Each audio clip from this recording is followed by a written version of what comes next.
At our son's lavish housewarming party, my wife grabbed my arm. Her grip was tight, her fingers digging into my suit jacket. She leaned in close, her voice barely a whisper above the clinking champagne glasses. "We need to leave. Right now." I looked at her confused. "Why? What is going on?" She stayed silent, her eyes darting toward the hallway. She didn't speak another word until we were locked inside our car. Finally, she turned to me, her face pale, and asked, "You didn't actually see the final paperwork, did you?" What she told me next left me completely frozen. "My name is Richard Caldwell. I am exactly 70 years old today, and I spent the last 4 decades of my life building Caldwell Logistics from a single delivery truck into a nationwide operation. My wife Catherine and I worked tirelessly to give our only son David the kind of life we could only dream of when we were young. We paid for his college. We paid for his lavish wedding to Monica. And just last month I wired $1.2 million in cash. It was the down payment for a stunning $2.5 million estate in the upscale suburbs of Illinois. It was supposed to be their forever home, a safe place to raise our future grandchildren. That was the dream, or so I thought. Tonight was the grand housewarming party. The long, winding concrete driveway was completely packed with expensive luxury cars. The caterers were passing around expensive appetizers. But something felt incredibly wrong the moment Catherine and I walked through the front doors. David and Monica were barely hosting. Instead, Monica's mother, Beatrice, was holding court in the grand foyer. Beatrice was a woman who always acted like she owned the world, despite having 0 accomplishments to her name. She was parading around the living room, directing the staff and pointing out the custom renovations as if she had paid for every single brick. I tried to ignore it. I told myself she was just an overbearing mother enjoying her daughter's success. I grabbed a glass of sparkling water and stood near the kitchen watching my son. David looked nervous. He kept adjusting his tie, avoiding my gaze whenever I looked in his direction. Whenever I tried to approach him to ask how the move went, Monica would conveniently appear and pull him away to greet another guest. The atmosphere was suffocating. I felt like a stranger in a house my own money had secured. That was when Catherine grabbed my arm. Her face was ashen. My wife is a strong, composed woman. She handled the stressful years of building our business with unwavering grace. Seeing her this terrified sent a chill straight down my spine. I followed her out the front door, leaving the noise of the party behind us. The cool night air hit my face, but it did nothing to calm my racing heart. We practically jogged down the long, winding driveway to where I had parked my sedan. I unlocked the doors and we both got in. Catherine locked the doors immediately. She was breathing heavily, clutching her purse to her chest. I put my hands on the steering wheel and looked at her. "Catherine, talk to me. What is happening? Did Beatrice say something to you?" I asked, my frustration beginning to build. She shook her head slowly, trying to catch her breath. "Richard, the house. You told me you wired the money to David's escrow account. You told me this house was for our son." "It is for our son," I replied, feeling a knot form in my stomach. "I handled the transfer myself.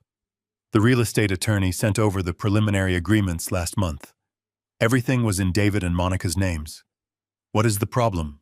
Catherine closed her eyes, and a single tear rolled down her cheek. "I needed to use the restroom. The one on the main floor was occupied, so I went upstairs. I walked past the master suite and saw the door to the private study was wide open. Beatrice was in there." She paused, swallowing hard. "Richard." She was not just in there. She was standing by the desk, holding a glass of wine, showing off something on the wall to 3 of her friends. They were laughing. They were laughing at us. I felt my blood pressure rising. "Laughing at what, Catherine? What did you see?" She turned to face me, her voice trembling with a mixture of profound sadness and pure rage. "It was the property deed. It was framed, hanging right behind the mahogany desk. I walked closer, pretending to admire the woodwork. Richard, I saw the names on that official document.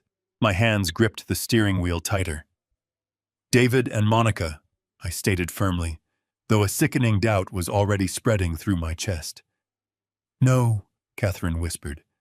David's name is nowhere on that deed. Monica's name is nowhere on that deed.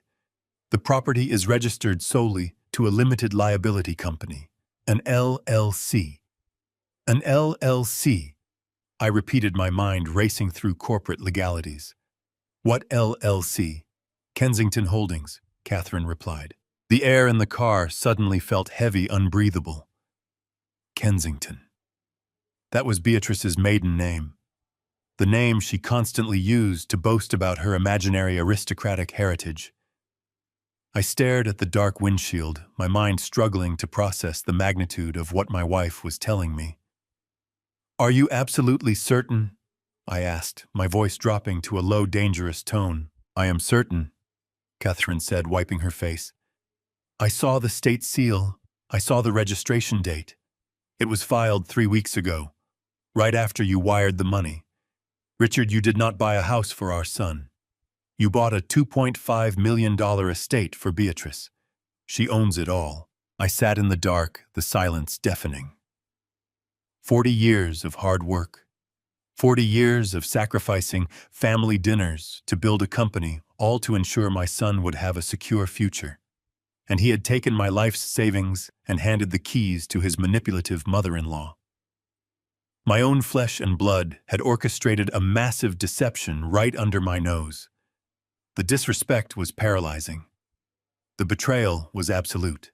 A cold, calculated fury replaced the shock. I am not a man who gets emotional. I am a man who solves problems. I reached into my jacket pocket and pulled out my phone. I dialed David's personal cell number. I listened to it ring once, twice, 3 times. I pictured my son standing in that lavish living room, holding a drink, playing the successful homeowner, while his mother-in-law held the actual power. The call finally connected. David, I said firmly, my voice echoing in the quiet car. We need to talk right now. But it was not my son's voice on the other end of the phone line. A high-pitched, sickeningly arrogant laugh echoed loudly through the small speaker. Oh, Richard, Beatrice's voice purred with deep satisfaction. David is far too busy moving my antique furniture into the huge master bedroom. Thank you so much for the truly lovely little gift. The line went dead. I stared at the dark screen of my phone. The silence inside the car was broken only by my wife softly crying next to me. Beatrice had just confirmed every single fear taking root in my chest. I put the car in gear and drove us straight home. Sleep was impossible that night. I sat in my home office surrounded by the walls where I drafted the original business plans for Caldwell Logistics 40 years ago. I booted up my computer and logged into the county property portal. It took less than 10 minutes to find exactly what Catherine had seen. The deed to the $2.5 million estate was formally registered to Kensington Holdings, a limited liability company. I pulled the corporate registry. The sole managing member of Kensington Holdings was Beatrice. My son and daughter-in-law held zero equity in the home my $1.2 million down payment had secured. I printed every page. The printer hummed, churning out the concrete evidence of my son's betrayal. I placed the papers in a manila folder and waited for sunrise. At exactly 6:45 in the morning, I pulled into the executive parking lot of Caldwell Logistics. Usually I arrived at this sprawling glass and steel building with a sense of immense pride. Today I felt nothing but a cold dread settling deep in my bones. I walked past the security desk with a brief nod. I bypassed my own office suite and walked directly toward the financial wing. David was the chief financial officer. I had handed him that title 3 years ago, believing he possessed the integrity to manage the empire I intended to leave him. I never imagined I would be confronting him like this. I pushed open the heavy oak door to his office without knocking. David was sitting behind his massive desk, sipping coffee, his eyes glued to a dual monitor setup. He looked up, startled by my sudden appearance. Dad, he said quickly, masking his surprise with a practiced, easy smile. What are you doing here so early? I thought you and Mom were taking the morning off after the party. We missed you when it came time for the toast. I did not return his smile. I stopped right in front of his desk. I looked at this man, my son, trying to find a trace of the honest boy I had raised. Instead, I saw a polished executive wearing a tailored suit, bought with my money, sitting in an office I built, spinning a web of deceit. I opened the manila folder. I did not say a single word as I took the printed county property records and slammed them down onto the center of his desk. David flinched. His eyes dropped to the papers. I watched the blood drain completely from his face. His confident posture crumbled in an instant. A bead of sweat formed near his hairline as he scanned the highlighted name on the corporate registry. Kensington Holdings. Care to explain why my $1.2 million down payment purchased a mansion for your mother-in-law? I asked, my voice dangerously calm. Dad, listen, it is not what it looks like. He finally stammered, his voice lacking its usual smooth authority. You do not have the full picture. There are things you do not understand about how we structured this. I understand perfectly, I replied, leaning closer to his desk. I understand that I gave you the money to secure a future for your family, and you secretly handed the deed over to Beatrice. She even answered your phone last night to mock me about it. So you have exactly 1 minute to tell me the truth before I call the bank and report a massive financial fraud. David wiped his forehead. He was panicking. Before he could invent a suitable lie, the office door swung open. Monica walked in carrying a tray of expensive pastries and 2 designer coffees. Richard, she said, her voice overly sweet, we did not expect you today. Obviously, I replied, not breaking eye contact with David. Monica walked over to her husband, her eyes catching the property documents spread across the mahogany desk. I saw her posture stiffen, a defensive wall immediately going up. She looked at David, then turned her gaze toward me, her expression hardening. The sweet daughter-in-law act evaporated. Did you actually go digging through public records just to spy on us? Monica asked, her tone dripping with sudden indignation. She placed her hands on her hips, positioning herself slightly in front of David like a shield. I cannot believe you would violate our privacy like this, Richard. Violate your privacy, I repeated, my voice rising slightly. I handed you over $1 million of my hard-earned money, Monica. I have every right to know whose name is on the title of that property. It was a gift, she snapped back. A gift means you let it go. It means you trust your son to make the right decisions for his family. Instead, you are sneaking around behind our backs, investigating us like we are criminals. It is incredibly controlling, Richard. Frankly, it is toxic. David quickly picked up on her cue, finding his courage now that he had reinforcements. Monica is right, Dad, he said, shaking his head slowly. We are adults. You cannot just storm into my office and hurl accusations because you do not understand modern financial planning. You are reacting emotionally instead of logically. I felt a sickening twist in my gut. They were completely united in this manipulation. They stood shoulder to shoulder, looking at me not with remorse but with unified annoyance. Reacting emotionally? I asked quietly. You call secretly transferring a $2.5 million asset to Beatrice logical? David let out a long, heavy sigh. He reached down and opened the bottom drawer of his desk. I did not want to bother you with the complicated mechanics of our wealth management strategy, Dad. You are supposed to be stepping back and enjoying your pre-retirement. But since you insist on assuming the absolute worst about your own son, I will show you. David pulled out a thick black folder with a gold-embossed accounting firm logo on the cover. He dropped it onto the desk. He placed his hands flat on the smooth leather cover, his eyes meeting mine with a terrifyingly calm, calculated confidence. He was no longer sweating. He was fully prepared to spin an intricate web of lies right to my face. Sit down, Dad, David said, gesturing to the leather chair across from him. Let me explain to you exactly how the tax system works. This folder contains the answers to your reckless assumptions." He added, his voice dripping with condescension. "And when I finish, I expect a full apology for this unwarranted intrusion." I looked at the folder, then back up at my son. 40 years of hard work had come down to this moment. He really believed I was a naive old man who would blindly accept his next lie. David opened the folder with slow, deliberate movements, smoothing the pages flat with his palms. He cleared his throat, adjusting his posture to mirror the confident executive persona I had spent years training him to project. "Dad, the world of real estate and large-scale financial transfers is not as simple as it was when you bought your first house 40 years ago. We are dealing with substantial sums of money here, and the federal government is constantly looking for ways to penalize families for intergenerational wealth transfers. If you had just wired the money directly into our personal accounts, we would have been hit with an absolutely staggering gift tax liability. It would have financially crippled us before we even moved a single piece of furniture into the living room." He pointed a manicured finger at a dense spreadsheet filled with projected tax brackets and depreciation schedules. "Monica's mother has a phenomenal accountant, a man who manages portfolios for some of the wealthiest families in the state. He advised us that the safest, most fiscally responsible way to handle your generous contribution was to route it through a temporary holding vehicle. Kensington Holdings is just a shell company, Dad. It is a protective barrier.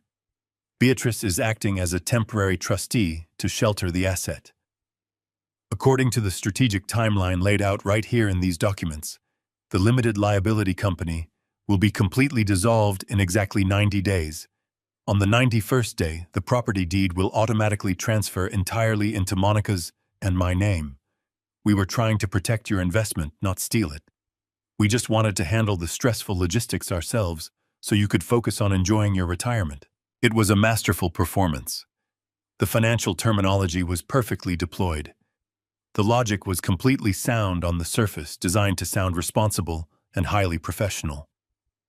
If I were an ordinary, uneducated man, I might have been instantly relieved. I might have praised my son for his brilliant foresight. But I spent my entire adult life navigating corporate tax law to build Caldwell Logistics. I knew instantly that every single word coming out of his mouth was a meticulously crafted lie. You do not use a mother-in-law's personal limited liability company to bypass federal gift taxes on a primary residence. It was legally absurd. It was a fairy tale dressed up in corporate jargon. I kept my face completely blank. I did not interrupt him. I let the silence hang in the air after he finished speaking. That silence made Monica incredibly anxious. She realized David's spreadsheet presentation was not enough to extinguish the burning suspicion in my eyes. She stepped forward, abandoning the aggressive stance for something far more manipulative. Her lower lip began to tremble. Her eyes filled with perfectly timed crystalline tears. "Richard, how could you think so poorly of us?" she asked, her voice cracking with manufactured heartbreak. "How could you believe we would ever do something so malicious?" My mother has spent the last month working herself to the point of exhaustion, meeting with lawyers and accountants, just to make sure David and I were protected. She took on the legal liability of the holding company solely to help us secure our dream home. She is making a massive sacrifice for our family, and instead of thanking her, you are treating her like some kind of scheming criminal. She reached out and placed a trembling hand on David's shoulder. "We have worked so hard to build a life that would make you and Catherine proud. We wanted to surprise you when the title officially transferred in 90 days. We wanted to show you that we are responsible adults who know how to protect our family assets. But you could not even give us the benefit of the doubt. You just assumed the absolute worst. Your lack of trust is deeply wounding, Richard. It feels like no matter what David does, no matter how hard he tries to be the son you want, you will always find a way to make him feel like a failure. You are trying to control our marriage with your money, and it is tearing this family apart." David stood up from his leather chair and walked around the desk to wrap his arm protectively around his crying wife. He looked at me with an expression of profound disappointment. "Please, Dad," he begged, his voice softening into a plea for paternal sympathy. "Do not ruin the family harmony over a simple misunderstanding about temporary tax structures. Mom was so upset last night. Monica is devastated right now. We all just want to move forward and enjoy the beautiful home you helped us acquire. Just give it 90 days. You will see the deed transfer. You will see that everything I am telling you is the absolute truth. Just trust me." I stood there in the center of the office, surrounded by the empire I had built from nothing. I looked at the son I had raised and the daughter-in-law I had welcomed into my home. They were looking at me with expectant, tear-filled eyes, waiting for me to yield. My gut was screaming that this was only the surface of a much darker, far more dangerous conspiracy. The lie about the tax loophole was too rehearsed. Monica's tears were too convenient. Beatrice's arrogant laughter on the phone the night before did not match the narrative of a selfless, sacrificing mother. I realized in that exact moment that confronting them directly with logic and anger would yield absolutely nothing. They were prepared for a fight. They were not prepared for a surrender. If I wanted to uncover the actual truth, I needed them to believe they had successfully fooled me. I needed them to drop their guard. I needed to become the clueless, weary old man they thought I was. I let my shoulders slump forward, intentionally shrinking my posture. I reached up and pinched the bridge of my nose, letting out a long, shaky sigh that sounded like defeat. I forced my expression to soften from cold fury to genuine exhaustion. "I am sorry," I whispered, my voice intentionally weak. "I am just getting old, David. The world moves so fast now, and these modern financial structures are incredibly confusing to me. When your mother saw Beatrice's name on that deed last night, it gave us both a terrible shock. We panicked. I did not mean to accuse you of anything malicious. I just want to know that you and Monica are safe and secure. I want to know my hard work actually helped you. I apologize for overreacting and storming in here. You are right. I should have trusted you." The physical transformation in the room was instantaneous. The defensive tension completely evaporated from David's shoulders. Monica sniffled and wiped her eyes, offering me a weak, forgiving smile. They exchanged a very quick, subtle look of absolute victory. They had won. The old man had folded. "It is okay, Dad," David said, his voice returning to its normal, confident tone. "I know you were just looking out for us. We appreciate the apology. Let us just put this behind us and focus on the future." "Thank you, son," I replied softly. "I will let you get back to work. We can talk more about the house later." I turned my back to them and began walking slowly toward the heavy glass door of the office. I moved with the heavy, shuffling steps of a defeated man. I reached out and grabbed the brushed steel handle. As I pulled the heavy door open, the bright fluorescent lights of the hallway illuminated the thick glass pane, turning it into a perfect dark mirror. The angle of the reflection captured the area directly behind the mahogany desk. David thought I was no longer paying attention. He thought I was broken. In the reflection of the glass, I saw him practically dive back into his leather chair. He grabbed his computer mouse and began clicking frantically. I watched his screen reflect in the doorway. He was aggressively dragging a specific digital folder directly into the system's trash bin. The text on the screen was large enough to read clearly in the reflection. It was a folder he was absolutely desperate to hide from me. The title of the deleted file burned itself into my memory. Caldwell_pension_transfers. The drive home was a blur of calculated silence. The image of my son frantically deleting a file named Caldwell Pension Transfers played on a continuous loop in my mind. A tax loophole for a luxury house was one thing, a simple deception born of typical greed. But intentionally touching the employee pension fund crossed a moral line so severe it bordered on the unthinkable.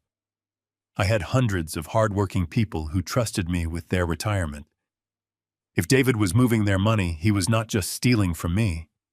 He was destroying the lives of people who had spent their entire careers building my company. I needed to know exactly Who was pulling the strings? David was arrogant, but he was inherently cautious. He simply did not have the nerve to orchestrate a massive financial crime on his own. Someone was pushing him. I needed to see the dynamic inside that house when they thought no one was watching. I stopped at a boutique downtown and purchased an extravagant crystal vase. It was the perfect apology gift, serving as an olive branch from a defeated father. I arrived at the estate just after 2 in the afternoon. The wrought iron gates were wide open. Landscaping crews were busy manicuring the vast front lawn. I parked near the fountain and walked up the stone steps, holding the crystal vase tightly. I did not ring the bell. The heavy oak front door was slightly ajar. I stepped inside the grand foyer, quietly letting the shadows conceal my arrival. The house echoed with the demanding voice of Monica's mother. I walked silently down the marble hallway, following the sound of Beatrice's piercing voice into the main living room. What I saw made my blood run absolutely cold. It was a masterclass in psychological domination. David, the chief financial officer of a $40 million empire, was literally on his hands and knees. He was holding a measuring tape against the edge of a massive Persian rug. Beatrice was standing directly over him, holding a china cup of tea. She looked down at him with pure disgust. "Move it exactly 2 inches to the left, David," she barked, her tone dripping with venom. "I told you repeatedly that I wanted it perfectly centered with the chandelier. Are you completely incapable of following a simple instruction?" David fumbled with the heavy fabric, his hands visibly shaking. "Sorry, Beatrice," he mumbled, his voice barely audible, not daring to look up at her. "I will fix it right now." Beatrice scoffed loudly, a sound filled with deep contempt. She snapped her fingers at him twice, a sharp, degrading sound. "Hurry up and fix it. The interior designer is arriving in 20 minutes, and I will not have my home looking like a chaotic mess because of your incompetence."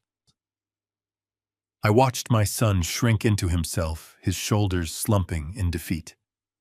The confident executive who tried to intimidate me just hours ago was gone. He was a terrified, obedient servant in his own supposed home, bowing to the whims of a tyrant. I took a heavy step forward, letting my shoes click loudly against the marble floor. David jumped up instantly, brushing the dust off his slacks, his face flushing bright red with embarrassment. Beatrice turned around, her eyes narrowing suspiciously as she saw me holding the crystal vase. Monica walked in from the adjoining kitchen, stopping dead in her tracks when she spotted me. "Richard," Monica said, her voice tight and defensive. "What are you doing here without calling first?" I forced a warm, apologetic smile onto my face. "I came to bring this," I said, holding up the gleaming vase. "I wanted to formally apologize for my behavior this morning. I overstepped my bounds, and I want to respect your boundaries moving forward. I just want peace between us." Beatrice looked at the vase, her lips slowly curling into a smug, victorious smile. "Well, that is very mature of you, Richard. Just put it on the side table and do not scratch the wood." I placed the vase down gently and turned my attention to David. He was staring at the floor, refusing to make eye contact with me. I needed to see how deep this control went.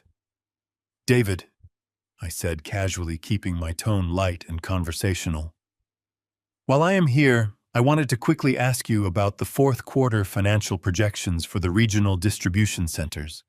Are we still on track to open the new warehouse in Ohio by November?" It was a basic question, something any executive should be able to answer in his sleep. David opened his mouth to speak, but Monica stepped directly in front of him. She physically blocked him from my view, acting like a guard dog. "David is not working today, Richard," Monica said, her voice sharp and commanding. "We are focusing entirely on setting up my mother's new house. Your little trucking company can wait until Monday morning. He is not answering your stressful work questions right now." I looked past her shoulder, trying to catch David's eye. He simply nodded, staring blankly at the freshly painted wall. "Monica is right, Dad," he whispered softly, sounding entirely defeated. "I am busy with the house. We can talk about logistics next week." The psychological horror of the situation settled over me. My son had zero control over his own life, his money, or his voice. He was subjugated. They had stripped him of his autonomy, turning him into a compliant tool for their financial gain. Of course, I said, maintaining my weary facade. I completely understand. I will just use the restroom and let you all get back to your busy day. I walked past the living room and headed straight down the hallway toward the guest bathroom. I knew exactly where Beatrice had claimed her private study. It was the same room where Catherine had seen the framed property deed. The heavy wooden door was wide open. I slipped quietly inside the room. The space smelled strongly of expensive perfume and leather. I walked quickly toward her massive mahogany desk, my eyes scanning rapidly for any loose documents. As I stepped around the heavy leather chair, the toe of my shoe caught the edge of an ornate metal trash can. It tipped over, instantly spilling its crumpled contents across the pristine hardwood floor. I crouched down to clean up the mess before anyone heard the noise. As I reached for a crumpled ball of paper, a brightly colored logo caught my eye. I carefully flattened out the ripped pages against my knee. They were final notice letters from 3 different offshore casinos located in the Caribbean. The letters were addressed directly to Beatrice Kensington. The bold red ink at the bottom demanded immediate wire transfers to settle outstanding markers. I stared at the staggering numbers printed on the paper. Beatrice was not a wealthy aristocrat sheltering assets from the government. She was just a degenerate gambler severely drowning in tens of millions of dollars of offshore debt. And she was using my son and my company's pension fund to pay for her own pathetic survival. I placed the ripped pieces of the casino final notice letters back into the ornate metal trash can, arranging them exactly as I had found them. My hands were surprisingly steady, despite the hurricane of rage and realization tearing through my mind. Beatrice was drowning in offshore gambling debt, and my son was her financial lifeline. I stood up, smoothed the front of my jacket, and took a deep, stabilizing breath. I walked out of the private study and back down the long, opulent hallway toward the main living area. Monica and David were standing exactly where I had left them, their postures still radiating a mix of defensive tension and smug superiority. I offered them both a polite, weary smile, playing the role of the defeated, oblivious father to perfection. I told them I was glad we had cleared the air, wished them a wonderful afternoon, setting up their home, and quietly showed myself out the front door. The drive back to my own house felt like navigating through a thick, suffocating fog. The pieces of the puzzle were horrifyingly clear now. David was not just a naive husband trying to appease a demanding mother-in-law with a tax loophole. He was an active, willing participant in a massive financial crime. When I arrived home, Catherine was waiting for me in the kitchen, her eyes wide with anxious anticipation. I poured myself a small glass of water and sat down across from her at the kitchen island. Speaking in hushed tones, I told her everything. I told her about the degrading way Beatrice treated our son, the deleted computer folder regarding the company pension fund, and the ripped casino debt collection letters hiding in the trash can. Catherine covered her mouth with her hands, tears welling in her eyes as the sheer scale of the betrayal washed over her. Our son was stealing from us to fund a gambling addiction. We have to call the police, Richard, Catherine whispered, her voice trembling with a mixture of fear and profound sorrow. We have to stop him before he ruins everything we have ever built. I shook my head slowly, reaching across the marble counter to grasp her trembling hands. No, I replied softly but firmly.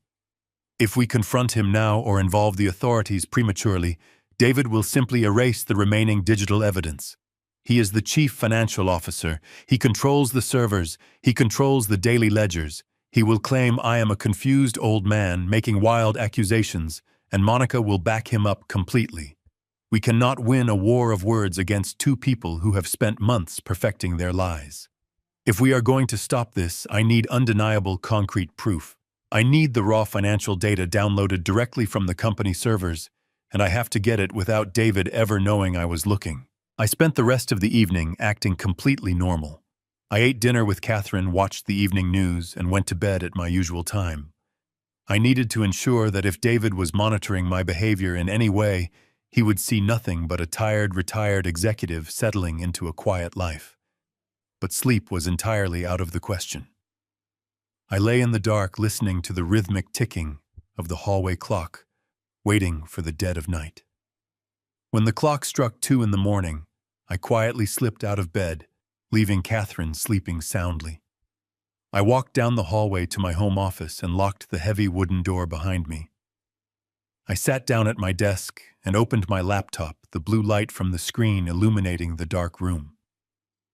It was time to investigate the company I had spent 40 years of my life building from the ground up. David was a highly educated financial executive, but he suffered from the blinding arrogance of youth.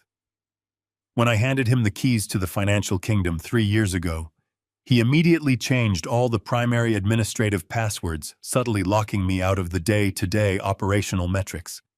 He wanted total control, and he believed his modern cybersecurity protocols were impenetrable. But David had forgotten a crucial detail about Caldwell Logistics. I was not just the founder. I was the man who personally supervised the installation of the original network architecture 2 decades ago. Before we had dedicated information technology departments, I coded the legacy administrative backdoor access portals myself. I opened a command terminal on my laptop and began typing strings of old hidden credentials that had not been actively used in over 15 years. I held my breath as the screen loaded, praying the old security patches were still buried deep within the server framework. The screen flashed green. I was in. I completely bypassed the superficial, highly sanitized quarterly reports that David usually presented to the board of directors during our formal meetings. I needed to see the raw, unfiltered data. I navigated directly into the Master Chief Financial Officer ledger, the central nervous system of our entire corporate operation. I began pulling up the vendor payout logs for the last 12 months, scanning row after row of thousands of transactions. I was looking for anomalies, unauthorized bonuses, or phantom contractors. For the first hour, everything looked infuriatingly normal. Legitimate invoices for fuel vehicle maintenance, warehouse leases, and employee payroll rolled across the screen. David had hidden his tracks exceptionally well, burying his theft beneath mountains of routine corporate expenditures. My eyes were burning from staring at the bright screen, but I refused to stop scrolling. Then I finally saw it. It was a recurring monthly payment authorized directly by the Chief Financial Officer. $30,000 precisely categorized under the vague heading of Strategic Logistics Consulting. The vendor receiving these massive monthly transfers was listed simply as B. Ridge Consulting. I clicked the vendor profile, my heart hammering against my ribs. I pulled up the registration and billing address attached to the account. It was a rent-controlled apartment complex on the south side of Chicago. It was the exact address where Beatrice had lived before Monica married my son. B. Ridge. Beatrice. It was so brazen, so completely arrogant, that it made my blood boil. David was funneling $30,000 a month of my company's revenue directly to his mother-in-law to feed her gambling addiction. He was draining the accounts dry to pay off offshore casino creditors. The entitlement required to execute this scheme was absolutely staggering. I reached out to initiate a mass download of the records. My finger hovered over the trackpad, ready to secure the undeniable proof I needed to save my legacy. I clicked the primary extraction icon, expecting a progress bar to appear. But before the download could even begin to process, the entire computer screen suddenly froze completely and flashed a violent, blinding red color. A high-priority security system warning popped up directly in the center of the dark monitor. The text message was incredibly loud and absolutely clear. Admin override detected, alerting CFO immediately. The trap had been sprung without warning. David now knew for an absolute fact that an unauthorized user was actively inside his secure network. He knew someone was hunting him. I stared at the blinding red warning on my monitor before acting. I pressed the power button, holding it down until the screen went completely black and the fan died away. The silence returned, but my mind was racing. David would receive that automated alert instantly. Given the magnitude of the financial crimes he was committing, panic would completely consume him. He would not wait until regular business hours to investigate a high-level breach. He would come here directly to the source of the override codes. I had to be absolutely ready for him. I closed the laptop, pulling a stack of old physical retirement portfolio folders from my drawer and scattering them haphazardly across the desk. I needed the room to look like the disorganized workspace of an elderly man struggling to understand his finances.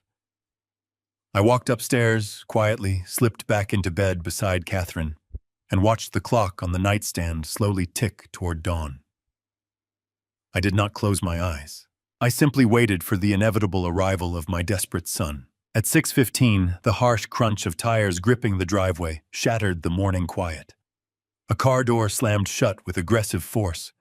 A few seconds later, a series of rapid, heavy knocks pounded against our front door. Catherine stirred beside me in alarm. I placed a gentle hand on her shoulder and told her to stay in bed, promising I would handle whoever was downstairs. I pulled on my thick bathrobe, intentionally tying the belt slightly off-center. I ruffled my gray hair to ensure I looked disheveled and freshly awakened. I walked slowly down the wooden staircase, making my footsteps sound heavy and fatigued. The knocking resumed, bordering on frantic. I unlocked the deadbolt and pulled the heavy door open. David stood on the front porch, bathed in the pale light of early dawn. He looked completely unraveled. He was wearing the same dress pants from the day before, paired with a wrinkled t-shirt. His eyes were bloodshot, darting wildly around the foyer, as if expecting to find federal agents waiting to place him in handcuffs. "David," I said, keeping my voice thick with sleep and laced with mild paternal confusion. "What in the world are you doing here at this hour? Is someone hurt?" He pushed past me into the house without waiting for an invitation. He stood in the center of the foyer, breathing heavily, trying desperately to compose himself. He ran a trembling hand through his messy hair. "Dad, we have a massive corporate emergency," he said, his voice tight. "The primary financial servers at the company were breached last night. Someone triggered a master administrative override at 2 in the morning. My security protocols flagged a catastrophic unauthorized entry right from the legacy access portals. I drove straight over here because the physical IP address pinged back to this residential network. Did someone break into your home office?" I watched him perform his desperate routine. He was trying to frame his sheer terror as diligent executive concern.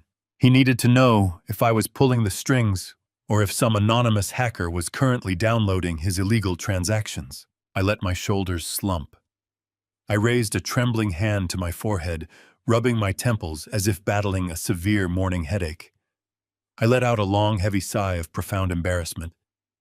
"Oh, David," I mumbled, avoiding his gaze. "I am so incredibly sorry. I had absolutely no idea it would cause such a terrible commotion. There are no hackers, son. It was just me." David froze completely. The remaining color drained from his face as he braced himself for the worst. "You?" he asked, his voice dropping to a terrified whisper. "What do you mean it was you? What were you doing in the central ledger at 2 in the morning?" I shook my head, playing the role of a deeply frustrated, technologically incompetent senior citizen to absolute perfection. "I could not sleep," I explained, my voice wavering slightly with manufactured shame. "I came downstairs to look over my personal retirement portfolios. You know I like to review the quarterly yields, but that new financial software you installed last month is completely impossible to navigate. I could not figure out how to access my private shareholder dashboards. I kept clicking on different menus, and these warning boxes kept popping up on the screen." I gestured weakly toward the hallway leading to my office. "I tried using my old master passwords from back when we ran the legacy systems, hoping it would just bypass the new security walls. I guess I must have triggered an alarm." The screen suddenly flashed red, and the computer completely froze on me. I got so frustrated with the glowing warnings that I just unplugged the machine from the wall and went back to sleep. I am so sorry I woke you up in a panic, David. I was just trying to read my pension statements, and I ended up breaking the entire system.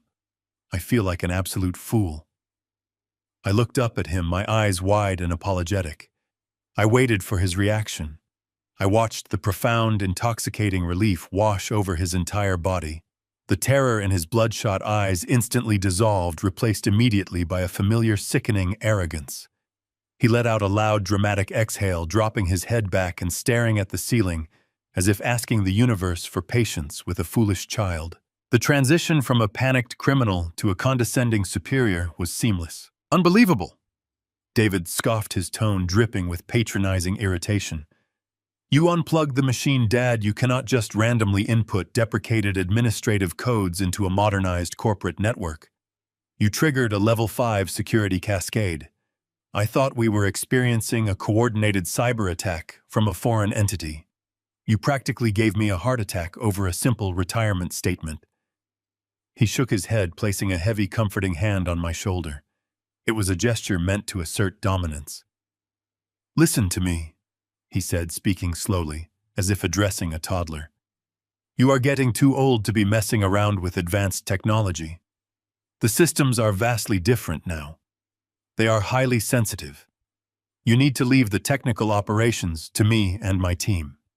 If you ever want to review your personal pension files, you call my assistant. We will print out a physical copy. Do not try to log into the servers yourself ever again. You are just going to cause unnecessary damage. I nodded meekly, keeping my eyes fixed on the floor. You are absolutely right, son, I murmured. I will leave the heavy lifting to you. I am sorry. David patted my shoulder. Just get some rest, Dad. Let the younger generation handle the details. He turned and walked out the front door. I watched him through the side window. When his luxury car vanished around the corner, my posture straightened. The trembling in my hands ceased entirely. I grabbed my burner phone and dialed a secure number. Thomas? I said, my voice cold and stripped of all paternal mercy. I need you to quietly tear my son's life apart. Thomas Bradley was not a man who asked questions. He was a forensic auditor who operated in the dark, a phantom who could trace a single stolen dollar through a labyrinth of international shell companies and encrypted offshore accounts. When I hung up the burner phone, I felt the first genuine sense of calm I had experienced in days. The trap was set. Now I just had to play my part. The opportunity presented itself that very Friday. Catherine had invited David, Monica, and Beatrice over for a family dinner. It was a long-standing tradition, but tonight it felt like setting the stage for a psychological war. Catherine spent the entire afternoon preparing her signature roast, completely unaware of the digital excavation Thomas was currently performing on our son. I had not told her about my midnight discovery in the corporate ledger or my call to Thomas. I needed her reactions to be entirely authentic. If David suspected for a single second that we were plotting against him, he would panic and destroy the servers. They arrived exactly at 7 o'clock. David walked through the front door with a bottle of expensive wine, wearing a relaxed, confident smile. The panic from the early morning system alert had completely vanished from his face. He believed he had successfully neutralized the threat.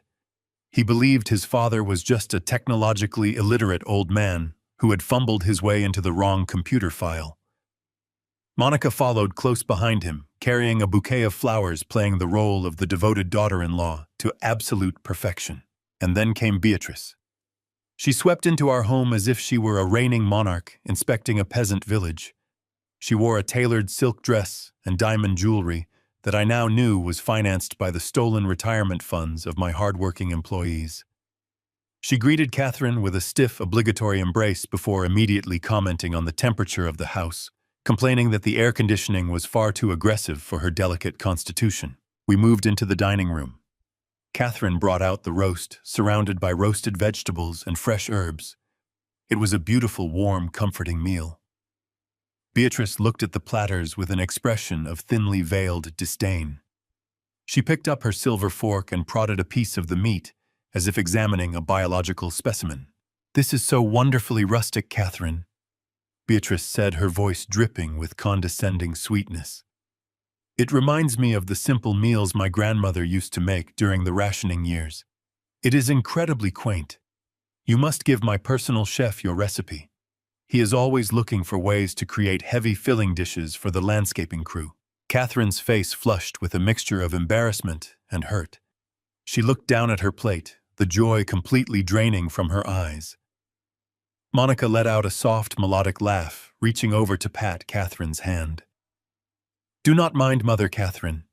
She has just grown accustomed to a very particular standard of culinary artistry lately. Her new diet is strictly organic imported ingredients. I sat at the head of the table, cutting my meat with slow, deliberate precision. I forced a warm, oblivious smile onto my face. I looked at Beatrice and nodded enthusiastically, completely ignoring the vicious insult she had just hurled at my wife. Well, we are just simple people, Beatrice, I said, my voice intentionally cheerful and naive. We stick to the classics. I am just glad we could all get together and enjoy the evening as a family. It is wonderful to see you all so relaxed and happy. David beamed, taking a large sip of his wine. He leaned back in his chair, completely at ease. He looked at me with a patronizing smirk, thoroughly enjoying his perceived superiority. It is a great evening, Dad, David said smoothly. Everything is running perfectly. You really do not have a single thing to worry about anymore. Just sit back and let me handle the heavy lifting. Right at that exact moment, the burner phone hidden deep in my left trouser pocket vibrated a single sharp pulse. I kept my smile frozen in place. I casually lowered my left hand under the heavy mahogany dining table, slipping the small device out of my pocket. I kept my eyes locked on David, nodding along to whatever mundane story he had begun to tell about his golf handicap. Under the table, I pressed my thumb against the screen to unlock it. The brightness was turned all the way down, casting only a faint glow against my palm. It was a text message from Thomas Bradley. The forensic excavation had begun to strike gold. The first message was brief and clinical. Kensington Holdings is a hollow shell, registered in Delaware, 0 legitimate business operations. Sole purpose is acting as a pass-through entity for inbound wire transfers. I took a bite of my food, chewing slowly, as Beatrice began to complain about the quality of the wine David had brought. I glanced down again. A second message materialized on the screen. I have breached the Bee Ridge Consulting ledger. You were right. It is completely fraudulent. No employees, no services rendered. The monthly $30,000 consulting fees from Caldwell Logistics are automatically routed through a payment processor directly into an account held by the Grand Cayman Royal Bank. I looked across the table at Beatrice. She was currently dabbing the corners of her mouth with a linen napkin, complaining that the lighting in our dining room was terribly unflattering. This woman who was critiquing the aesthetics of my home was a financial parasite draining my life's work. My phone vibrated again. A third message. I intercepted the outbound routing numbers from the Cayman account. The money does not stay there. Within 24 hours of receiving the Caldwell funds, wire transfers are executed to 3 separate entities: Sun Crown Casino Group, Horizon Island, betting, and a private debt consolidation firm operating out of Macau. She is moving money faster than she can steal it. The debt is astronomical. She is leveraging the house to cover the margins. I felt a cold, hard knot form in the pit of my stomach. The scale of the deception was breathtaking. David was sitting right in front of me, laughing at a joke Monica had just made, completely unaware that his entire criminal enterprise was being dismantled piece by piece beneath my dinner plate. He was so arrogant, so blindly confident in his own intelligence, that he never stopped to consider the possibility that I was hunting him. I watched Catherine offer Beatrice another serving of vegetables. Beatrice declined with a dramatic wave of her hand, claiming she had already consumed far too many simple carbohydrates for one evening. I wanted to scream, but I remained perfectly still. I had to let Thomas finish the job. My phone vibrated one final time. It was a longer, continuous pulse. I kept my face perfectly neutral as I lowered my gaze. The text from Thomas was stark and absolute. Richard, step outside. You need to hear this. They aren't just stealing the company's cash flow. The words on the screen sent a sharp spike of adrenaline straight into my chest. I slipped the phone back into my pocket and took a deep breath. I looked up at the dining table. David was swirling his wine, completely satisfied with his stolen life. Monica was smiling at him. They were a portrait of perfect, oblivious arrogance. I cleared my throat softly, drawing their attention. "Excuse me for a moment," I said, keeping my voice mild. "I think the roast was a bit rich. I am going to step outside for a breath of fresh evening air." Catherine looked at me with concern. I offered a reassuring smile and pushed my chair away. I walked through the kitchen and slipped out the glass door. The cool night air hit my face but did nothing to calm the burning fury inside me. I walked across the lawn, slipping through the back gate leading to a quiet, poorly lit parking lot behind our community center. Thomas Bradley was waiting exactly where I knew he would be. His dark sedan was parked in the deepest shadows beneath a cluster of oak trees. I opened the passenger door and slid into the leather seat. The interior was bathed in the pale blue glow of a laptop screen. Thomas did not offer a greeting. He traded exclusively in hard facts. "You need to brace yourself, Richard," Thomas said, his voice flat.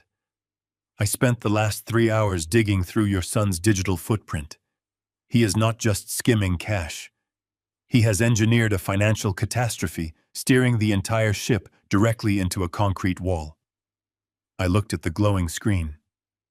"Tell me exactly what you found." "I already know Beatrice is gambling away the company cash flow through those fake consulting fees." Thomas shook his head. "The casinos cut her off 6 months ago.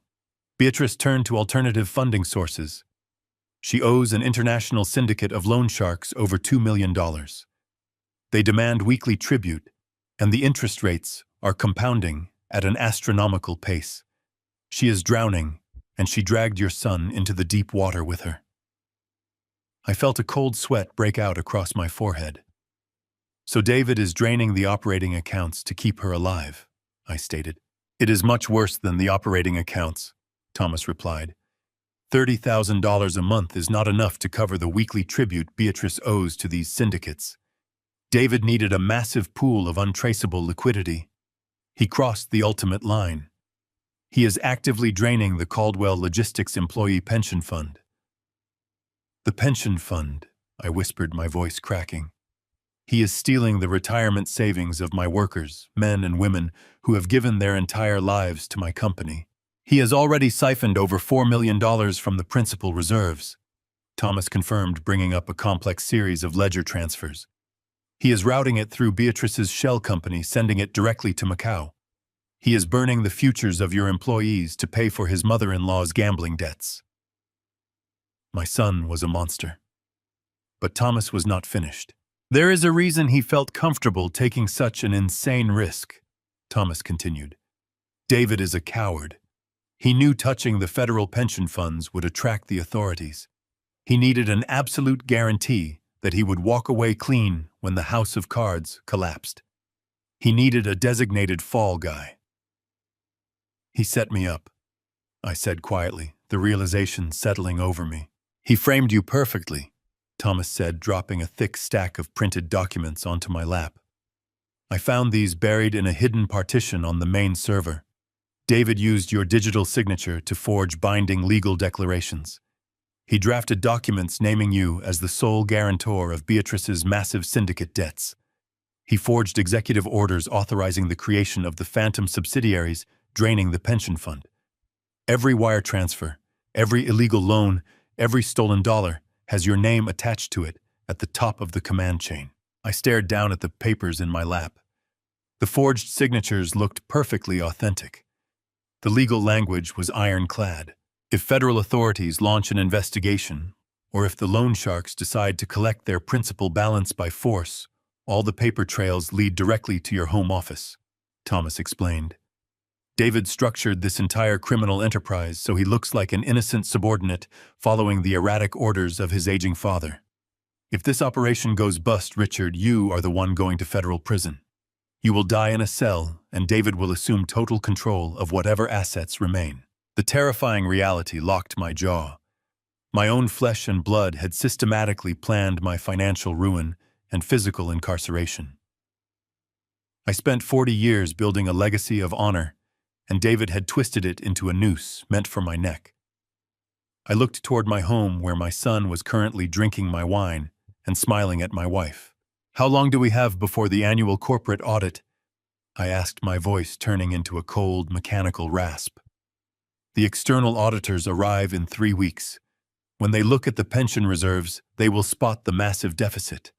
The entire scheme will unravel." Thomas let out a slow, heavy breath. He reached into his leather briefcase and pulled out one final document protected inside a clear plastic sleeve. He held it out toward me. The ambient light from the laptop illuminated the bold text at the top of the page. "David knows about the upcoming audit," Thomas said quietly. "He knows the deficit cannot be hidden from external regulators. He does not plan on letting you take the fall after the audit happens. He is going to spring the trap before the auditors even arrive at the building." I took the plastic sleeve from his hand. I read the title of the document. My blood turned to ice in my veins. "It is a drafted legally binding petition for emergency medical conservatorship," Thomas explained, his tone laced with genuine disgust. "I intercepted emails between David Monica and an unethical private judge. They are planning to file this petition next week in a closed session. They are going to testify under oath that your recent behavior has become erratic and dangerous. They will claim you are suffering from severe dementia and actively destroying the company with reckless financial decisions."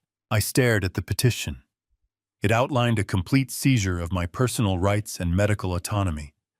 It painted me as a broken man incapable of caring for himself. "Once the judge signs that order, you immediately lose all legal authority," Thomas said. "David and Monica will be granted total control over your life and Caldwell Logistics. They will lock you away in a secure memory care facility, isolating you from the outside world. You will not be able to talk to Catherine, your lawyers, or the authorities. Once silenced, David will use his power as conservator to cover his tracks, blame the missing pension funds on your supposed decline, and walk away with everything." They were going to bury me alive. I sat in the dark passenger seat of Thomas Bradley's car, staring at the drafted conservatorship petition. They were going to bury me alive. The sheer scale of their cruelty washed over me, replacing the last remaining fragments of my paternal love with cold, absolute resolve. I handed the plastic sleeve back to Thomas. I did not shed a single tear. I looked at the forensic auditor and nodded. The time for sorrow had passed. It was time to go to war. I told Thomas to begin securing the evidence immediately, instructing him to trace every stolen dollar and build an impenetrable fortress around my personal assets. I stepped out of his car and walked back through the damp grass toward my home. The next morning, I initiated the performance of my life. If David and Monica needed me to be a senile, confused old man to validate their fraudulent court petition, I was going to give them a masterpiece. I walked into the kitchen where Catherine was pouring coffee, and David was standing near the island, reviewing a report on his tablet. I intentionally shuffled my feet, letting my posture sag heavily. I looked directly at my son and let a blank, vacant expression wash over my face. "Good morning, Michael," I said, using the name of my late brother.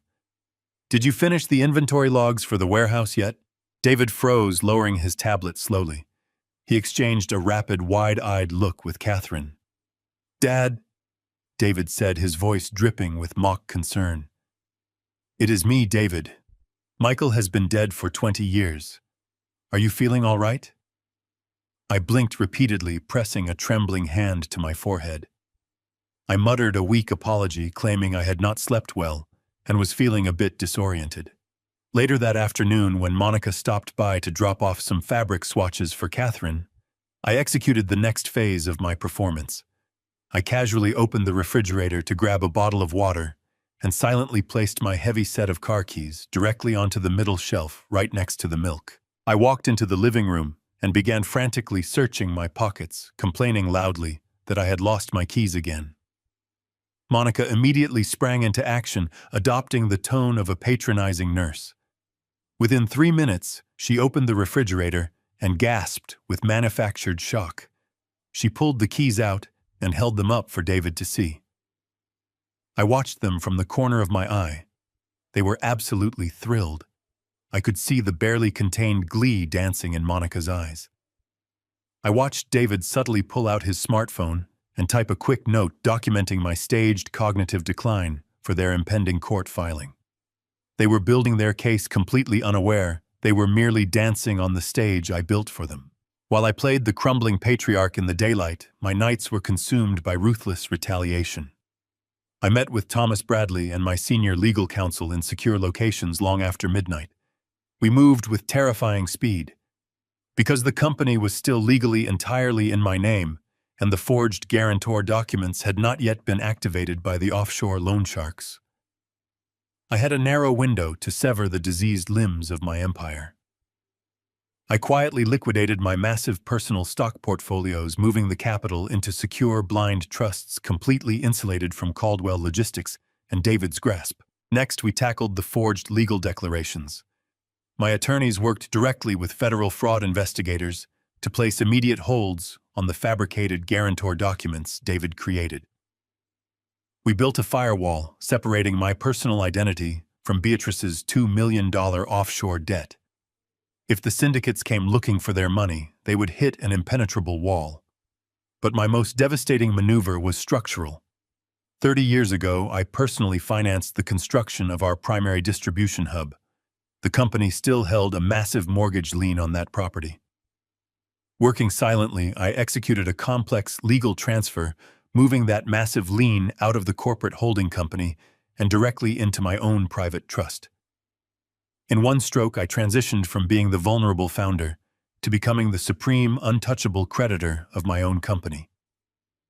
If David successfully seized the company through his fake conservatorship, he would inherit a staggering mountain of debt payable directly to me. By the end of the week, the trap was fully primed. I had successfully secured my personal wealth, completely neutralized his malicious leverage, and armed myself with enough forensic evidence to send him to federal prison for a decade. But I still needed one final undeniable piece of physical evidence. I needed to catch him in the act of outright theft to destroy any potential defense he might try to mount in a courtroom. I needed to capture his true intent. On Thursday evening, I retreated to my home office. I sat down at my heavy oak desk and pulled out a stack of official gold-embossed corporate letterhead. I began drafting a document designed to be the ultimate irresistible bait. I titled it Immediate Transfer of CEO Powers. I filled the page with dense, highly authentic legal jargon outlining a total surrender of my position at Caldwell Logistics directly to David. I included clauses transferring total asset control and unmitigated banking authority. It was exactly what he and Monica were trying to achieve through their fraudulent court filing, but packaged as a voluntary gift. I printed the document and placed it precisely in the center of my leather desk pad. I laid my favorite gold fountain pen right beside it, leaving the signature line glaringly blank. I made sure the document looked like a work in progress, something I was contemplating, but had not yet finalized. It was an incredibly dangerous piece of paper. To a desperate man, an unsigned transfer of power was an invitation to commit absolute forgery. I stood up and walked over to the tall bookshelf lining the far wall of the office. Hidden deep within the hollowed-out spine of an antique encyclopedia, I had installed a motion-activated microcamera. The lens was smaller than a pinhead, angled perfectly to capture the entire surface of my desk. I synced the live feed directly to my encrypted burner phone. I adjusted the lighting in the room to cast a soft, dramatic glow over the desk, ensuring the document was the focal point of the entire space. I walked out of the office, intentionally leaving the heavy wooden door slightly ajar. I walked into the main kitchen where David was helping Catherine clean up after dinner. I yawned loudly, announcing that my mind was feeling exceptionally foggy and that I was going upstairs to take a long, deep sleep. I told them I left important paperwork on my desk and asked them not to disturb my office. I walked up the stairs, my heart beating with a steady rhythm. I closed my bedroom door and pulled out the burner phone. The screen flickered to life, showing the empty office and the blank signature line waiting in the dark. I stared at the glowing screen, watching the shadows stretch across my mahogany desk. The house was silent, but the air felt impossibly thick, suffocating me with the weight of my own son's betrayal. I turned toward the bed where Catherine lay awake, her eyes searching my face in the dim light. I walked over and gently grasped her hand. I told her to pack a small overnight bag quietly. I explained that we could not stay in this house tonight. David and Monica were still downstairs finishing their wine in the kitchen, pretending to be the perfect, loving family. I could not sleep under the same roof as the people plotting to lock me away. We slipped out through the private side entrance attached to the master suite, leaving our home like fugitives in the night. A black sedan arranged earlier by Thomas Bradley was waiting for us at the end of the street. It transported us directly to a secure private suite in a downtown hotel, far away from the toxic deception filling our own living room. The hotel room was immaculate and cold, a stark contrast to the warmth of the home we had just abandoned. I connected my laptop to the secure network Thomas had established, transferring the live video feed from my burner phone to the larger high-definition monitor. Catherine sat beside me on the edge of the stiff mattress, wrapping a thick woolen shawl around her shoulders. We sat together in the sterile darkness of the hotel suite, our eyes glued to the digital window, looking directly into my corporate sanctuary. For over an hour, the screen showed absolutely nothing but the quiet stillness of my empty office. The gold fountain pen gleamed faintly under the ambient streetlight, filtering through the large windows. The trap was perfectly laid, completely undisturbed. Catherine leaned her head against my shoulder, her breathing shallow and ragged. She wanted to believe that David would not cross the final line. She desperately wanted to believe that the boy she had carried, nurtured, and loved unconditionally would simply walk past the office door and go to sleep. But I knew the intoxicating pull of desperation. David was drowning in his mother-in-law's massive syndicate debt, and the document resting on that desk was his ultimate salvation. At exactly 1:15 in the morning, the heavy wooden door to my office slowly creaked open. Catherine gasped softly, her fingers digging painfully into my forearm. Two dark silhouettes stepped into the room. David reached out and flicked on the small brass reading lamp positioned on the edge of the bookshelf. The dim, warm light illuminated his face, revealing a mask of absolute predatory focus. Monica followed closely behind him, her movements quick and quiet. They did not look like a married couple checking on an elderly father. They moved with the synchronized, calculated precision of burglars breaking into a vault. David immediately bypassed the filing cabinets and walked directly toward my desk. His eyes locked onto the solitary piece of gold-embossed paper resting in the center of the leather pad. He leaned over, resting his hands flat on the desk, his eyes scanning the dense legal text I had painstakingly drafted just hours before. I watched his chest rise and fall rapidly as he absorbed the magnitude of the document. He picked it up, holding the paper closer to the brass lamp, to read the specific clauses outlining the immediate voluntary transfer of my chief executive officer powers and total banking authority. A slow, sickening smile spread across his face, completely transforming his features into something unrecognizable. He turned to Monica, holding the document up like a victorious trophy. "Look at this," David whispered, his voice trembling with a mixture of disbelief and sheer exhilaration. "He actually drafted it. The old fool is practically handing over the keys to the entire kingdom on a silver platter. He is so completely terrified of his own declining memory that he is voluntarily drafting the exact surrender we needed." Monica stepped closer, snatching the paper from his hand. She read the clauses rapidly, her eyes darting back and forth across the page. Her lips parted into a wide, malicious grin. She let out a sharp, cruel laugh that echoed through the quiet office, a sound devoid of any human empathy. "I cannot believe this is actually happening," Monica sneered, tossing the document back onto the desk with an arrogant flick of her wrist. "He is making it so incredibly easy for us. I honestly thought we were going to have to fight him in court for months." But look at him, David. He is completely broken. He really is nothing but a senile cash cow waiting to be milked. The sheer venom in her voice was physically repulsive. Catherine began to weep silently beside me, the tears streaming down her face as she listened to the woman she had welcomed into our family mock my very existence. But the horror was far from over. David picked up the gold fountain pen, rolling it smoothly between his fingers. He stared down at the blank signature line waiting at the bottom of the page.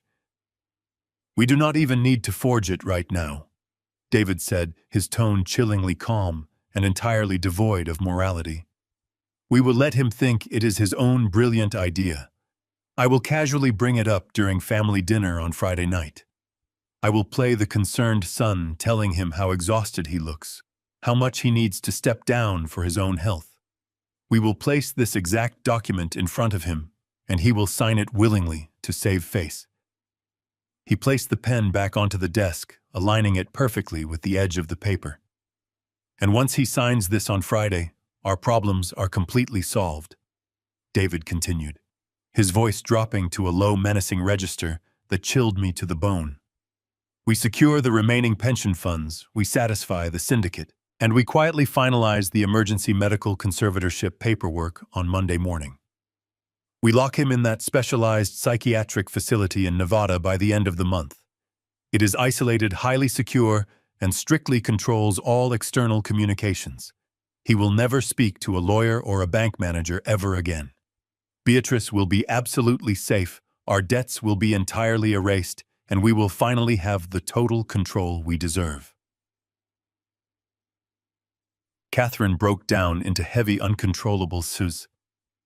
The devastation of hearing her son calculate our permanent imprisonment shattered her heart.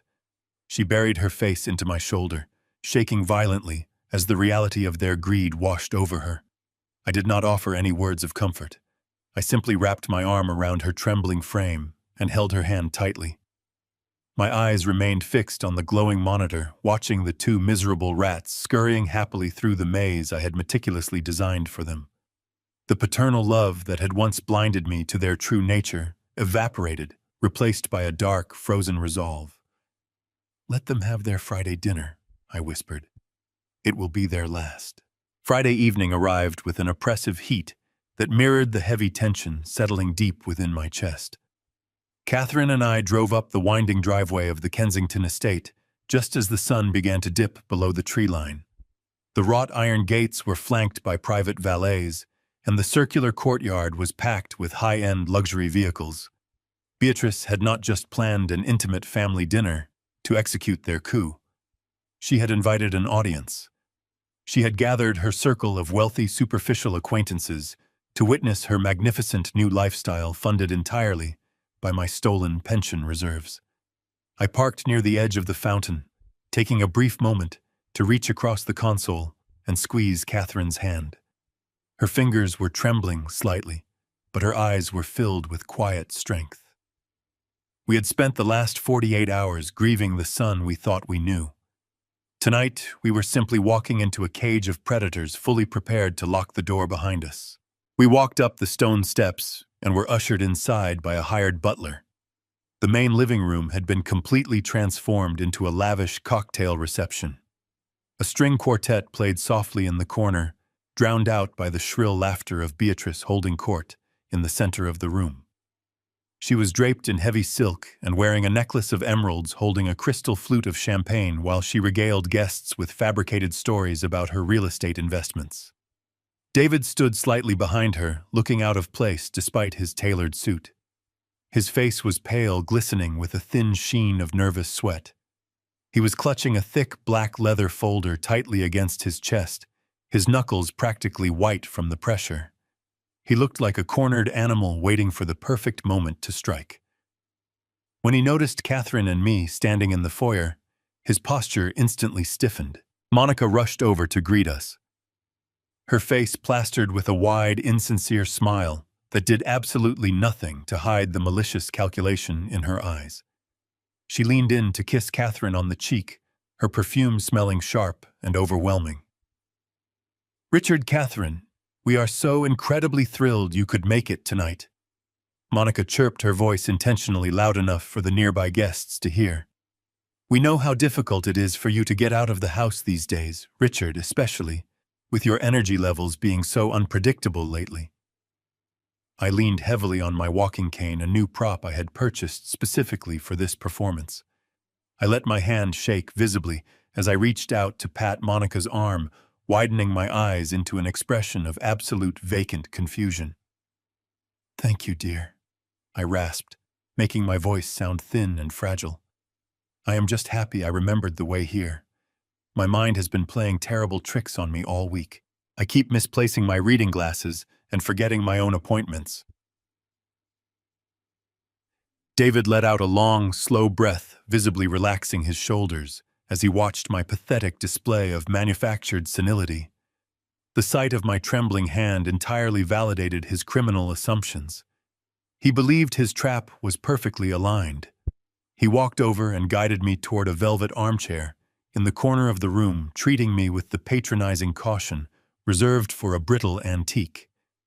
He placed the black leather folder down on the side table next to me, his fingers lingering over the smooth cover. I knew exactly what was inside that folder. It was the bait I had left on my desk, the forged transfer of absolute corporate power waiting for my blind signature. David tapped the leather cover nervously, his eyes darting toward the dining room. "Just sit here and rest, Dad," David said, his tone thick with condescension.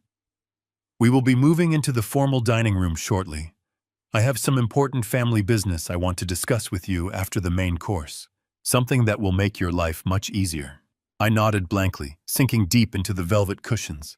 I watched as the evening slowly devolved into a grotesque display of arrogance. Beatrice paraded her wealthy friends around the estate, bragging loudly about the custom renovations and the imported Italian marble she had personally selected. Catherine stood quietly near the perimeter of the room, trying to remain invisible, but Beatrice was unwilling to let her peacefully exist. Beatrice snapped her fingers at a passing caterer, but the young man did not hear her over the music.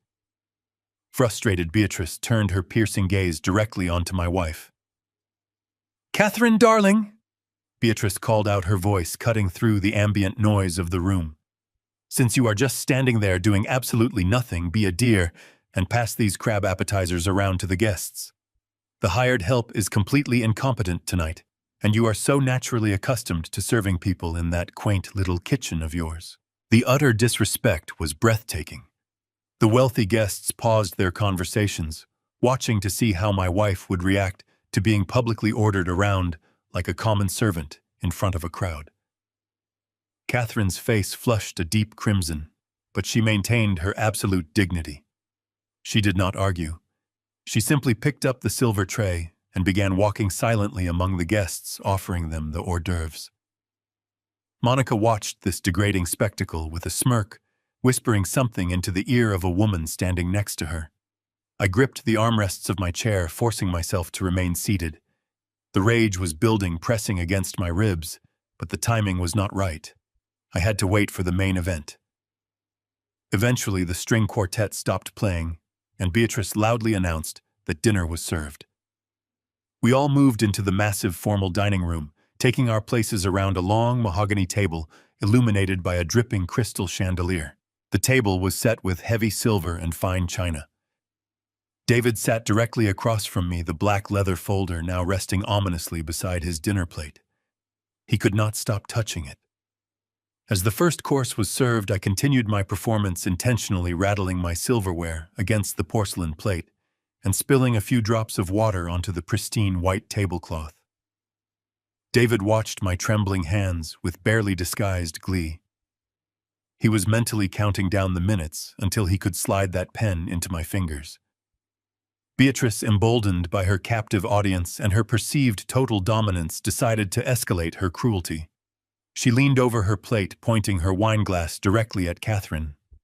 "I must say, Catherine, you managed not to drop a single appetizer," Beatrice declared, her voice echoing loudly across the silent table. "You really do make an exceptional low-class maid. Perhaps I will hire you permanently once Richard is finally locked away." I stopped chewing my food. I placed my heavy silver fork down onto the polished dining table with a slow, highly deliberate movement. I completely stopped trembling. I slowly lifted my chin, looking directly into Beatrice's arrogant eyes with absolute, terrifying clarity. The entire room went instantly completely quiet. The heavy atmosphere turned instantly absolutely freezing. I did not raise my voice. I did not need to. When you have spent 4 decades building a commercial empire from the ground up, navigating treacherous boardroom negotiations, you learn exactly how to command a room without shouting. I looked directly at Beatrice, letting the heavy, suffocating silence stretch out until the palpable discomfort in the room became almost a physical weight pressing against the guests. "My wife," I said, my voice resonating with a deep, unwavering authority that completely shattered the fragile, senile persona I had been meticulously portraying all evening, "is the foundation of everything you see around you. She built a life of actual substance and loyalty, while you spent your entire existence accumulating dangerous debts and empty vanity. Do not ever speak to her in that manner again. You are not a reigning queen holding court in a medieval palace, Beatrice. You are merely a guest at this table, and you will show the proper respect to the woman who actually knows the profound meaning of hard work." The words hung in the air, sharp and undeniable, slicing through the manufactured elegance of the dinner party. Catherine stood near the edge of the dining room, her posture straightening as she looked at me with a mixture of surprise and profound relief. The shock on Beatrice's face was instantaneous and profound. Her jaw practically unhinged. She looked around the long mahogany table at her wealthy friends, her curated audience, and saw their eyes wide with scandalized fascination. The grand illusion of her supreme dominance had just been publicly effortlessly shattered by the man she considered a mindless, disposable relic. Her initial shock rapidly boiled over into pure, unadulterated fury.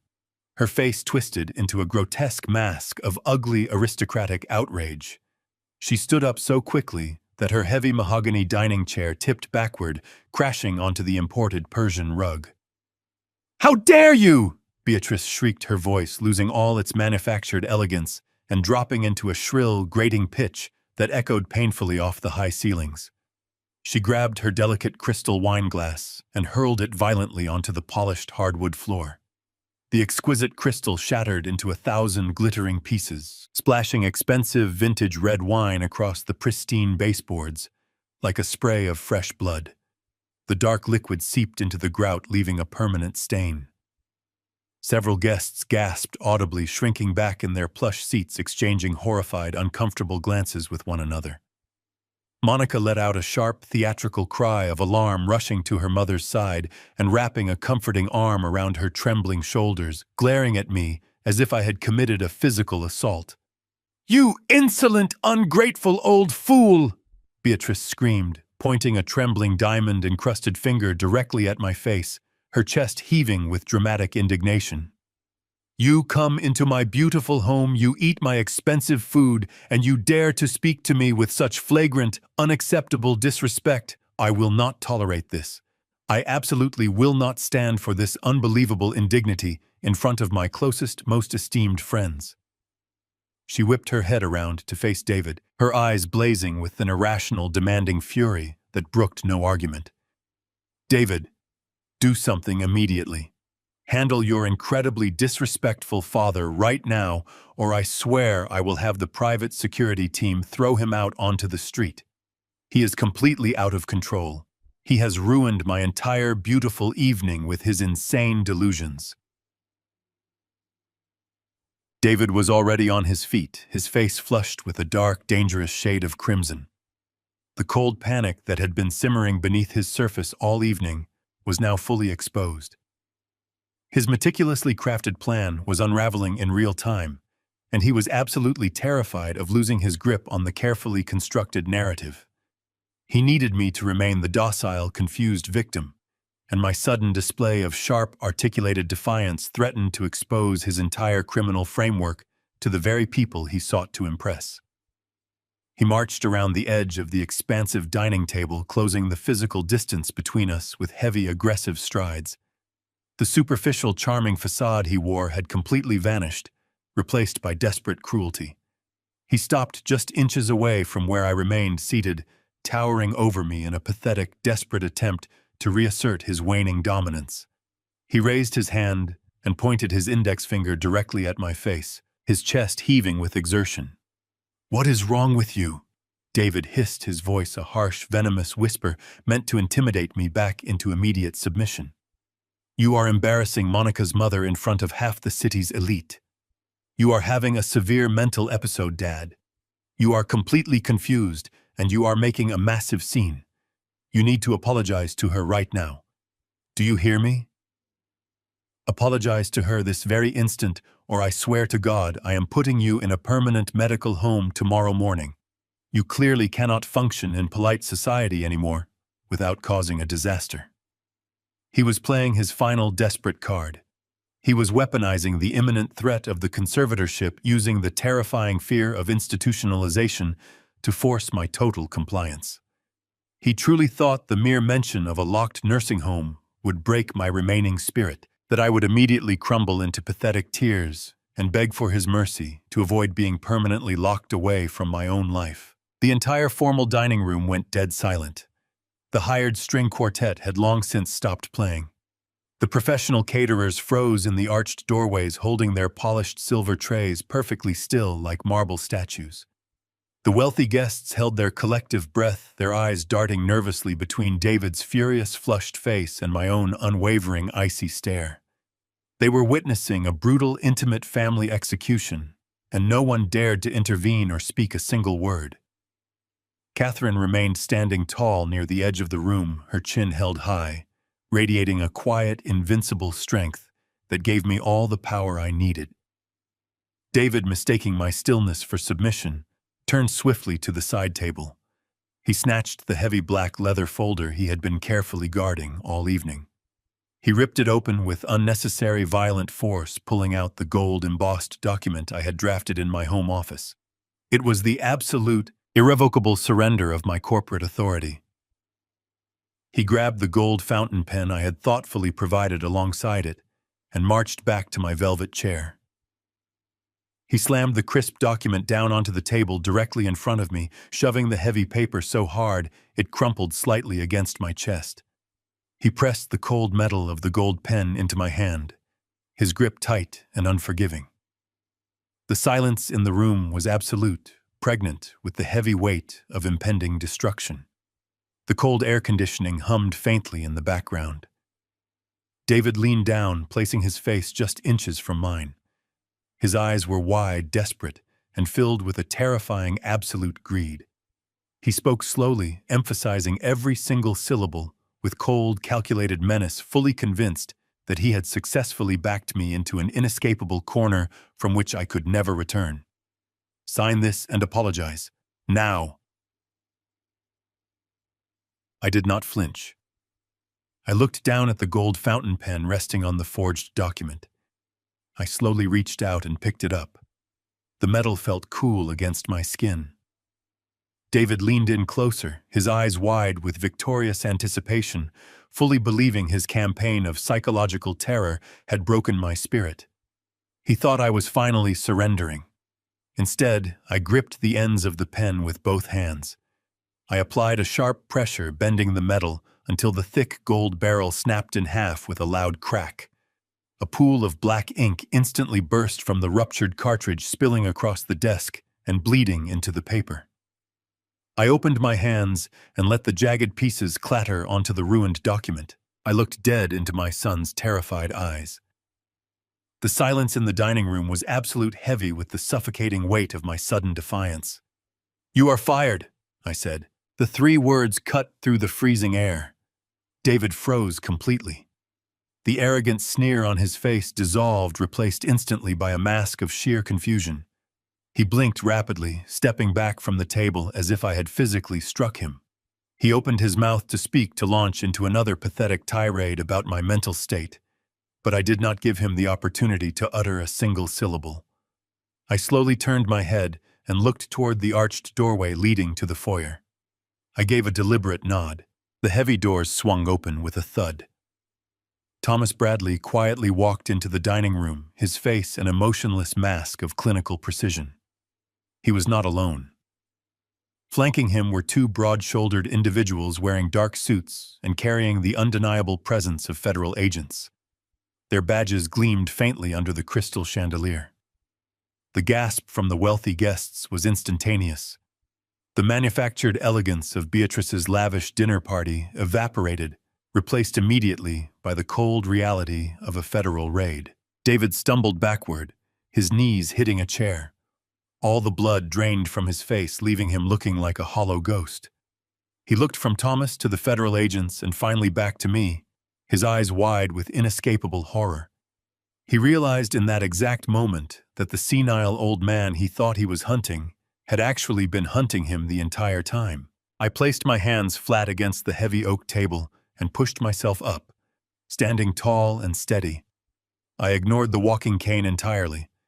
I looked around the room, making direct eye contact with the wealthy, superficial acquaintances Beatrice had invited to witness her grand delusion. "My son," I began, my voice projecting clearly across the room, "has spent the last several months convincing everyone here that my mental faculties are rapidly declining. He has painted a deeply convenient portrait of an aging patriarch losing his grip on reality. But the truth is far more sinister. David is not a concerned son. He is a desperate, cornered criminal." David raised a trembling hand, his voice a weak, pathetic squeak. "Dad, please, you do not know what you are saying." "I know exactly what I am saying," I commanded, silencing him instantly. "I know now about the Hollow Shell Company, registered in Delaware. I know about the fraudulent $30,000 monthly consulting fees being routed to the Grand Cayman Royal Bank. I know about your desperate wire transfers to Sun Crown Casino Group, Horizon Island Betting, and the private debt consolidation firm in Macau." Beatrice let out a sharp gasp. Her hand flew to her throat, clutching the heavy emerald necklace as if it were strangling her. The color vanished from her cheeks. The wealthy guests around her began to shift uncomfortably, pulling away from her chair. "Beatrice does not own this magnificent new lifestyle," I continued, turning my freezing gaze directly onto the trembling woman. "She owes a dangerous international syndicate of loan sharks over $2 million. She is drowning in compounding interest and gambling debts. And to keep those violent creditors away, my son decided to cross the ultimate unforgivable line." I looked back at David. He was shaking visibly in terror, his chest heaving with shallow, panicked breaths. "He did not just skim cash from the corporate operating accounts," I announced, ensuring every guest heard the absolute depth of his depravity. "David secretly bypassed the security protocols and systematically drained over $4 million directly from the Caldwell Logistics Employee Pension Fund. He stole the retirement savings of hardworking men and women to finance his mother-in-law's pathetic gambling addiction." A wave of shocked, disgusted murmurs rippled through the vast room. Monica buried her face in her hands, sobbing uncontrollably. The carefully curated illusion of their perfect, superior life was being violently torn apart in front of the exact people they sought to impress. "But David is also a profound coward," I stated, my voice echoing with righteous fury. "He knew stealing federal pension funds would inevitably attract the authorities, so he needed a guarantee that he would walk away completely clean.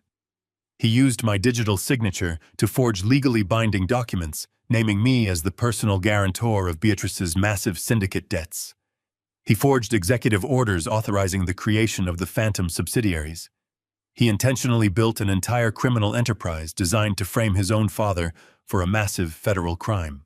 The federal agents stepped further into the room, their presence casting a very heavy, suffocating shadow over David and Beatrice. And when he realized the annual external audit was only 3 weeks away, I concluded he decided to spring his final trap. He and Monica drafted an emergency medical conservatorship petition. They planned to file it in a closed session next week, claiming I was suffering from severe dementia. They were going to lock me away in an isolated psychiatric facility in Nevada, silencing me permanently so they could assume total control of the company and cover their tracks. David fell to his knees. He collapsed onto the Persian rug, weeping loudly, burying his face in his hands. The arrogant executive was gone, replaced by a broken, terrified child, facing the devastating consequences of his own monumental greed. Beatrice, however, was not willing to surrender. Her eyes darted wildly around the room, searching for an escape.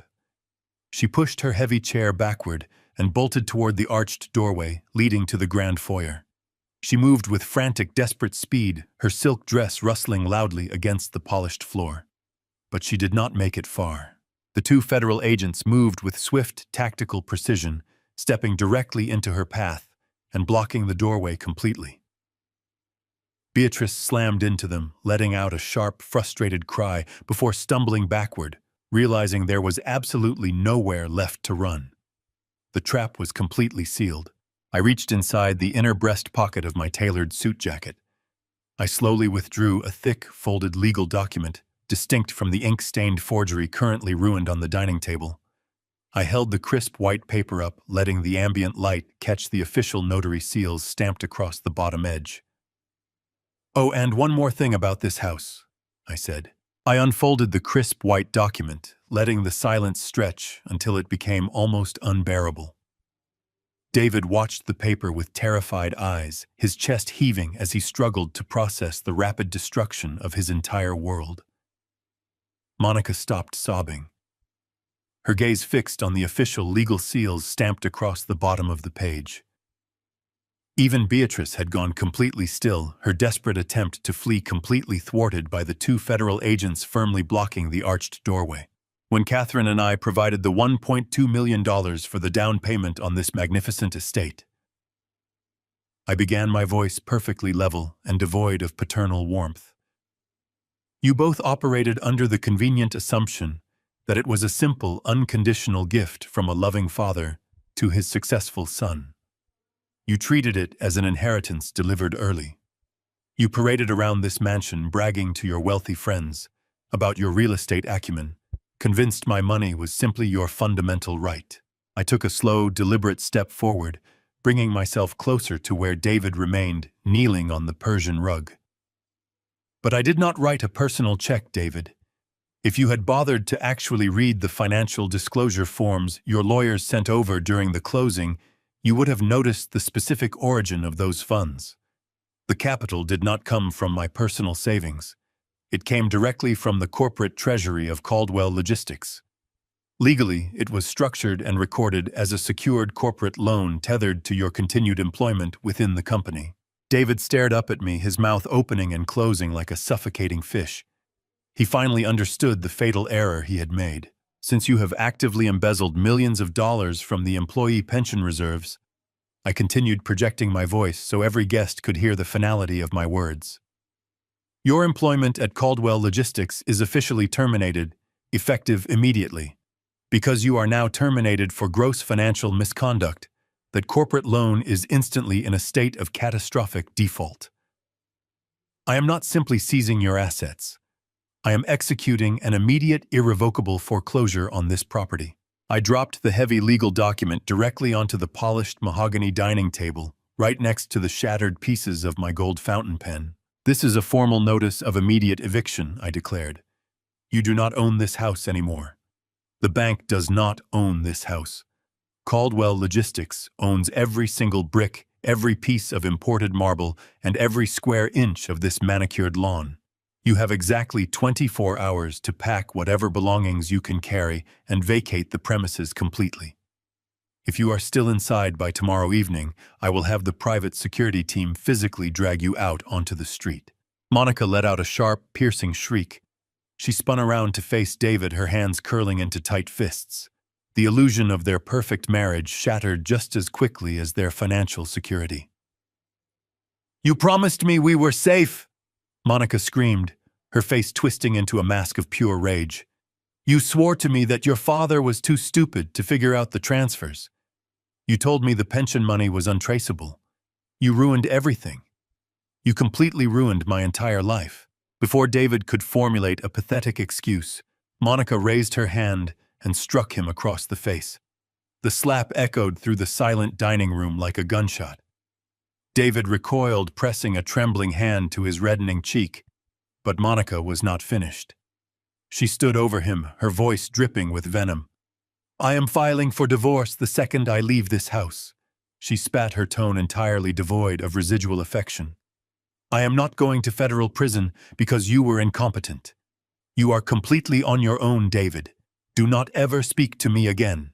She turned on her heel and marched toward the front door, pushing violently past the stunned guests, who quickly scrambled out of her way. She did not look back. As Monica stormed out of the mansion, the two federal agents stepped forward, closing the circle around Beatrice. The matriarch shrank back against the wall, her aristocratic arrogance completely replaced by raw panic. She clutched her diamond necklace, her breathing turning rapid and shallow. "You cannot do this to me," Beatrice stammered, looking frantically between the agents and my unyielding face. "I am a respected member of this community. I serve on 5 charity boards. You cannot arrest me in my own home. I have powerful lawyers. I will sue you for this unbelievable indignity." The lead federal agent reached into his jacket and pulled out a heavy pair of steel handcuffs. They clinked together with a sharp, terrifying sound.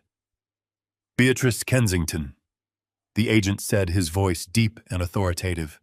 "You are under arrest for multiple counts of federal wire fraud, interstate money laundering, and conspiracy to defraud a federal pension fund. You have the right to remain silent." Beatrice let out a hysterical scream. She thrashed wildly as the agent stepped forward, grabbing her arms and twisting them forcefully behind her back. The cold steel cuffs snapped shut around her wrists.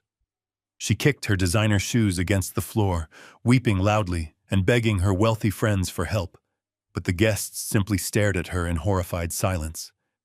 No one stepped forward to defend a woman exposed as a desperate criminal. The agents practically dragged her out of the dining room, her shrill cries echoing down the long hallway until the front door slammed shut, severing her completely from the life she had stolen. David remained kneeling on the floor, surrounded by the wreckage of his entire existence. He had lost his wife, his home, his career, and his freedom in a matter of minutes. He looked up at me, tears streaming down his face, his eyes red and swollen with absolute despair. He crawled forward on his hands and knees, reaching out to grasp the hem of my trousers. "Dad, please," David begged, his voice cracking into a pathetic, desperate sob. "Please stop this. I am your son. You cannot just leave me here with nothing. You cannot let them send me to a federal prison. I will do anything you want. I will confess to everything. Just please forgive me. Please do not walk away from me." I looked down at the weeping, pathetic creature groveling at my feet. I felt absolutely nothing. The son I had loved and protected for 40 years was already dead, replaced long ago by this greedy, soulless parasite. I slowly reached down and pulled my trousers free from his trembling grasp. I did not offer him a single word of comfort. I simply turned away from him forever. I walked over to Catherine. She was standing near the arched doorway, radiating a quiet, invincible strength. I gently placed my hand on her arm, offering her a soft, reassuring smile. We walked together toward the exit, our footsteps echoing loudly through the silent, cavernous mansion. I did not look back at David. I simply stepped over the shattered glass of Beatrice's ruined wine, leaving the wreckage of their lives entirely behind us as we walked into the cool, peaceful, dark night air. The drive back to our hotel that night was enveloped in a profound and heavy silence. Catherine held my right hand, tightly resting on the center console of the car. Neither of us spoke a single word. We did not need to. The colossal weight that had been pressing down on our chests for the past week had finally been lifted. We had walked into a den of vipers and dismantled their entire treacherous ecosystem with absolute precision. But as we rode through the quiet, dark streets of the city, I knew the battle was not entirely over. The surgical extraction of the cancer was complete, but the grueling process of cleaning up the infected wounds was just about to begin. I had to secure the future of the innocent people caught in the crossfire of my son's monumental greed. By Monday morning, the fallout was absolute and spectacular. The federal raid on the Kensington estate was simply too massive to keep quiet. Local newspapers, financial blogs, and morning news broadcasts seized upon the story with relentless hunger. The headlines were brutal and unforgiving. They detailed the spectacular collapse of a prominent local executive, exposing the web of forged documents, illicit offshore wire transfers, and the despicable theft of employee retirement funds. David's carefully curated reputation was instantly and permanently obliterated. The elite business community that had once eagerly accepted his lavish dinners and expensive gifts immediately turned their backs on him. His name became toxic overnight.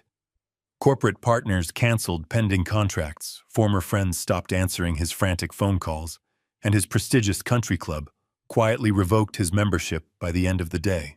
The justice system moved with a swift, merciless efficiency that offered no comfort to the wicked.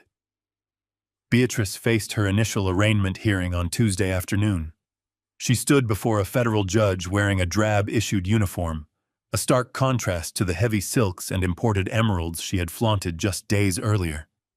Her high-priced defense attorneys argued passionately for her release, citing her age and her supposed standing in the philanthropic community. But the federal prosecutors presented a mountain of irrefutable evidence provided by Thomas Bradley. They detailed her deep, ongoing connections to violent international syndicates and highlighted the extreme flight risk she posed. The judge did not hesitate for a single second. Beatrice was denied bail entirely.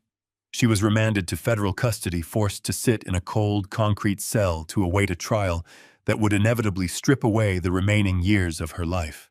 Monica, true to her cold and calculating nature, did not waste a single moment mourning the catastrophic implosion of her family. The second she walked out of the mansion on that fateful Friday night, she initiated her exit strategy. By Wednesday morning, her aggressive legal team filed emergency divorce papers against David. She ruthlessly petitioned for sole ownership of any remaining untainted assets, desperately attempting to secure whatever meager financial scraps had not yet been frozen by federal investigators. She publicly disavowed any knowledge of her husband's criminal enterprise or her mother's staggering gambling debts. She abandoned David completely, leaving him entirely alone to face the devastating consequences of the crimes he had committed in the name of securing her luxurious lifestyle.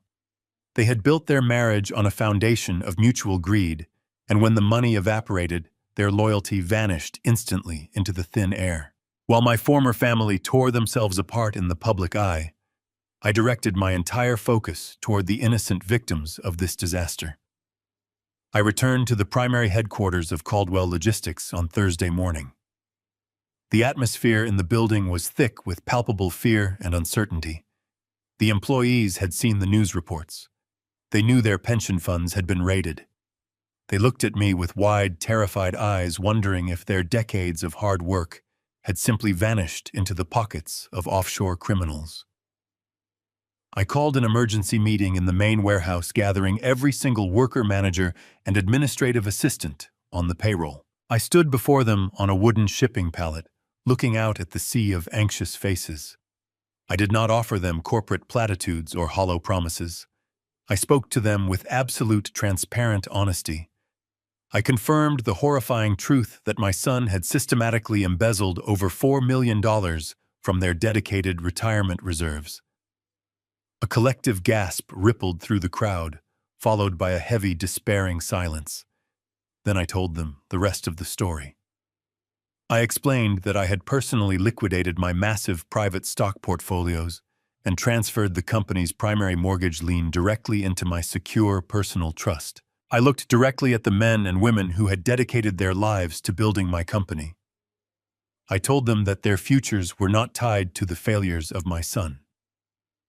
I announced that I was using my own personal secured wealth to completely and instantly refund every single dollar that had been drained from the pension accounts. The money was already wired, the accounts were fully restored, and their retirements were absolutely safe. Furthermore, I pledged a personal guarantee to match their upcoming quarterly contributions as a gesture of profound apology for the stress my family had brought to their doorsteps. The reaction was overwhelming. The heavy silence broke, replaced by a wave of profound, tearful relief. Men and women who had worked the loading docks for 20 years approached me with tears streaming down their weathered faces, shaking my hand and expressing an emotional gratitude that humbled me to my core. I had walked into that warehouse as a man broken by the ultimate betrayal of his own flesh and blood. But I walked out surrounded by the unbreakable, undying loyalty of my true family. The people who actually understood the meaning of hard work, dedication, and mutual respect. Catherine and I spent the next few weeks quietly dismantling the remnants of our old life. We had no desire to return to the sprawling, empty estate that David had tainted with his greed. We sold the large house and purchased a small, modest, single-story home on the quiet outskirts of the city. It had a wraparound porch, a small garden for Catherine, and a sense of absolute peace that we had not felt in years. We settled into a quiet, comforting routine, slowly healing the deep emotional wounds inflicted by the people we had once trusted most. It was a Tuesday night in late November when the fragile peace was suddenly shattered. A violent, unseasonal thunderstorm had rolled into the valley just after dinner. The wind howled fiercely through the bare branches of the oak trees surrounding our modest property, and heavy sheets of freezing rain battered against the window panes with aggressive force. Catherine and I had gone to bed early, exhausted by the damp chill in the air. We were wrapped warmly in heavy blankets, the rhythmic drumming of the storm lulling us into a deep sleep. Then, exactly at the stroke of midnight, the loud, jarring chime of the front doorbell echoed sharply through the silent house. I sat up instantly, my heart hammering against my ribs. The digital clock glowed green, displaying exactly midnight. Beside me, Catherine stirred her hand, reaching out to grasp my arm. The violent storm outside was raging with terrifying intensity. The relentless wind lashed freezing rain against the siding of our modest home, but the frantic, continuous ringing of the front doorbell pierced sharply through the cacophony of the weather. No one arrives at a secluded house in a torrential downpour at midnight bearing good news. I threw off the wool blankets and swung my legs over the edge of the mattress. I slid my bare feet into my slippers and wrapped a flannel robe tightly around my shoulders, tying the belt with precision. Catherine sat up against the headboard, her eyes wide with sudden fear. I raised a calm hand, silently signaling for her to remain within the bedroom. I walked slowly down the dark hallway, the wooden floorboards cold beneath my feet. The doorbell rang again, longer this time, accompanied by the desperate, muffled sound of a fist pounding frantically against the solid oak door. I reached the small entryway and flipped the switch for the porch light. I hesitated for a fraction of a second before reaching out, gripping the brass deadbolt and turning the latch. I pulled the heavy door open, bracing myself against the sudden rush of freezing wind. Standing on my concrete porch, illuminated by the flickering yellow glow of the overhead security light, was my son. David was completely unrecognizable from the arrogant, impeccably groomed corporate executive who had tried to destroy my life just weeks earlier. He was soaked entirely to the bone. His custom-tailored designer suit was completely ruined, plastered to his violently shivering frame like a second skin stained with dark mud and urban filth. He wore no protective overcoat, and the freezing rain dripped continuously from his matted, unkempt hair down into his hollow, bloodshot eyes. He looked as though he had aged 10 harsh years in the span of a single month. His face was grotesquely gaunt, the pale skin stretched tightly over his prominent cheekbones, bruised by the brutal reality of his new existence. He was shivering violently, his teeth chattering so hard they made a rhythmic clicking sound against the deafening roar of the raging storm. He had absolutely nothing left in his possession. He carried no luggage, no bag, not even a cellular phone in his trembling, dirt-stained hands. He was a broken, desperate creature who had been entirely chewed up and spat out by the very same harsh reality he had so arrogantly tried to manipulate. I stood silently in the doorway, physically blocking the entrance, my expression a completely unreadable mask of absolute detachment. I did not step aside to invite him into the comforting warmth of my hallway. I did not offer him a dry towel or a cup of hot coffee. I simply looked down at him, letting the freezing cold reality of his pathetic presence settle heavily between us. David looked up at me, his wide eyes brimming with an agonizing mixture of absolute terror and profound desperation. He opened his mouth to speak, but initially only a ragged, choking sob escaped his trembling lips. He fell heavily to his knees on the wet concrete planks of the porch, the freezing rain continuing to beat down relentlessly upon his hunched, defeated shoulders. He reached out, with trembling blue-tinged fingers, hovering his hands just inches from the hem of my flannel robe, clearly too terrified to actually make physical contact with me. "Dad." David wept, his voice a hoarse, broken whisper barely audible over the howling, unforgiving wind. "Please, Dad. You have to help me. I have absolutely nowhere else to go. I have walked for miles through the city in the freezing rain. I have absolutely nothing left." I remained perfectly still, a silent, immovable sentinel, guarding the hard-won peace of my new life. I waited patiently for him to continue, knowing with absolute certainty that the true cowardly nature of his character would inevitably reveal itself even in his absolute lowest moment of defeat. David sobbed much louder, wiping his wet, filthy face with the back of his shivering, bruised hand. "It was not my fault, Dad," he pleaded, his voice rising in a frantic pitch as he desperately tried to rewrite the damning narrative of his own spectacular destruction. "I swear to you on my life it was all Monica and Beatrice. They completely brainwashed me. They manipulated my emotions. Beatrice was drowning in those massive, dangerous syndicate gambling debts, and Monica threatened to leave me forever if I did not find a way to maintain our luxurious lifestyle. They pushed me into a corner, Dad. They made me forge those financial documents. They essentially forced me to take that employee pension money. I never wanted to hurt you. I was just trying to save my failing marriage.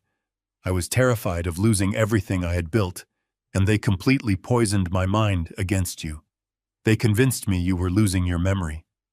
They made me believe the conservatorship was the only logical way to save the company from your declining health. It was their wicked plan from the very beginning."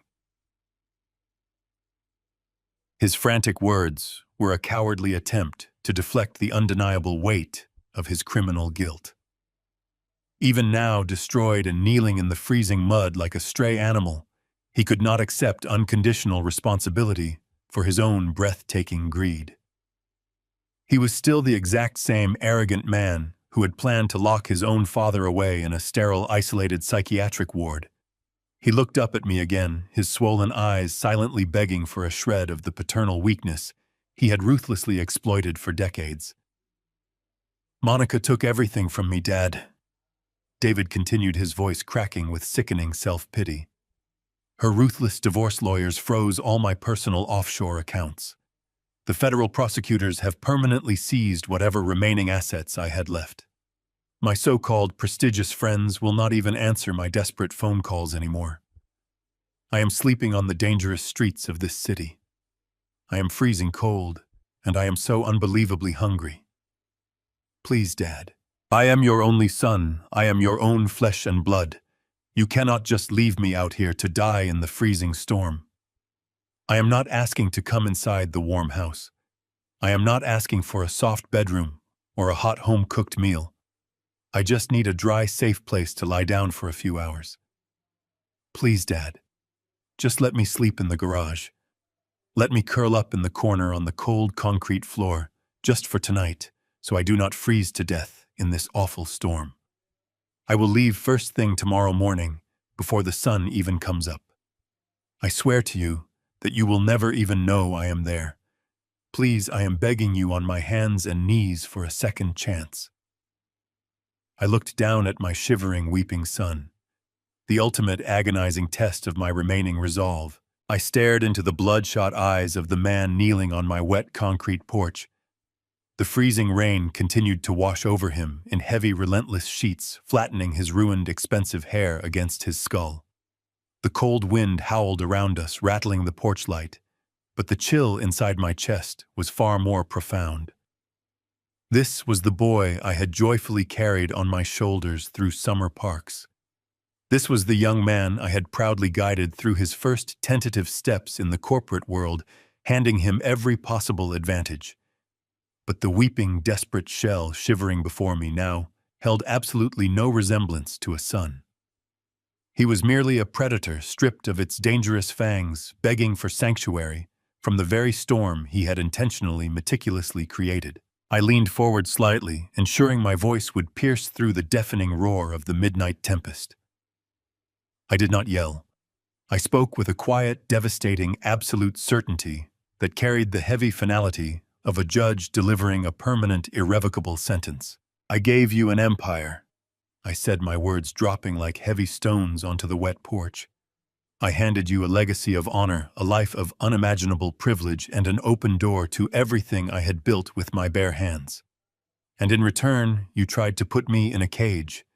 You conspired to lock me away in the dark, to erase my entire existence simply so you could comfortably feed your endless, pathetic greed. David let out a loud, wretched wail, dropping his head until his forehead nearly touched my slippers. He reached out again, his fingers scraping desperately against the concrete. "Dad, please, I am begging you," he sobbed. "You are not my son anymore." I continued cutting off his pathetic pleas with absolute, unyielding finality. "You are simply a consequence of your own greed, and consequences must be faced alone." I stepped backward into the dry warmth of my entryway. David lunged forward, his hands slapping loudly against the wooden threshold, but I was already moving. I grabbed the heavy brass handle of the solid oak door. I looked at him one final time, watching the horrifying realization wash over his pale, freezing face. I pulled the heavy door shut. The thick wood clicked securely into the frame, instantly silencing his desperate, muffled cries. I reached up and turned the heavy brass deadbolt, hearing the solid metallic thud lock him out of my life forever. I stood in the quiet hallway for a long, reflective moment, listening to the muffled drumming of the rain against the glass. I realized that the man I had mourned did not die tonight. He had died many years ago, slowly replaced by a stranger, entirely consumed by his own vanity and blind ambition. I had finally accepted the profound truth. My breathing was slow and perfectly even. The crushing weight that had burdened my shoulders for the past 48 hours was completely gone. I untied the belt of my flannel robe, adjusted the collar, and turned away from the door. I walked slowly into the main living room. The small brick fireplace was glowing with a warm, comforting amber light. Catherine was sitting in her favorite armchair, a thick, woven blanket draped elegantly across her lap. She looked up at me as I entered the room, her eyes searching my face for any lingering signs of regret, guilt, or hesitation. I simply smiled. I walked over and sat down beside her, reaching out to gently take her warm hand in mine. We sat together in the peaceful golden glow of the hearth, listening to the storm raging harmlessly outside our thick walls. We were finally safe. Our hard-won legacy was completely protected from the vultures who had tried to tear it apart, and our remaining years belonged entirely to us. Blood makes you related, but loyalty and respect make you family. As a parent, your natural instinct is to protect your children at all costs, to offer them the world on a silver platter. But blind generosity to an entitled heart only breeds monsters. Never let love blind you to disrespect, and never allow anyone, even your own flesh and blood, to treat you as collateral damage in their selfish games. Sometimes the most profound act of self-love and tough love combined is having the courage to close the door on those who only saw your worth in dollar signs. Have you ever had to cut ties with a toxic family member to protect your own peace? Share your story in the comments below. Do not forget to hit the like button and subscribe for more real-life stories of survival, betrayal, and ultimate justice. Thank you for watching and supporting my channel today.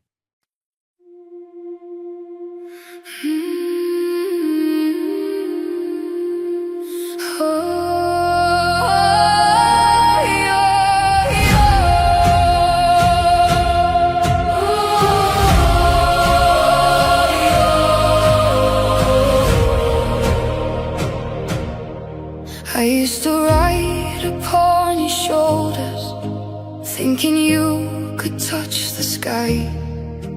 Every road felt less uncertain when I saw the world through your eyes. You were stronger than the mountains, taller than the northern pines. And when the winter winds were coming, you would stand between them and I. Time kept moving like the river, years slipped slowly out to sea. But no matter where life took me, you were always part of me. I am my Father's daughter, in every step I take, in every time I choose to stand. When it's easier to break, I carry your courage in my heart, your fire inside my soul. And though the years keep moving on, your love still leads me home.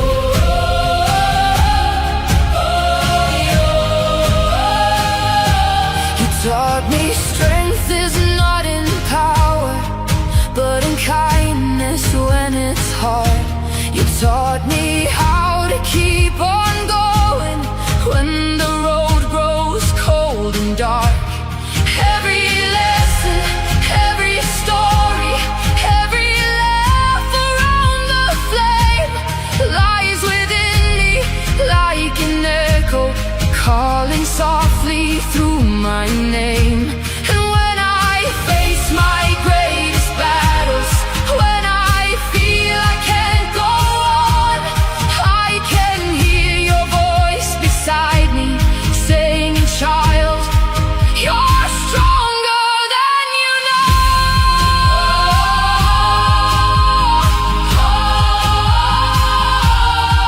I am my Father's daughter, in every step I take, in every time I choose to stand. When it's easier to break, I carry your courage in my heart, your fire inside my soul. And though the years keep moving on, your love still leads me home.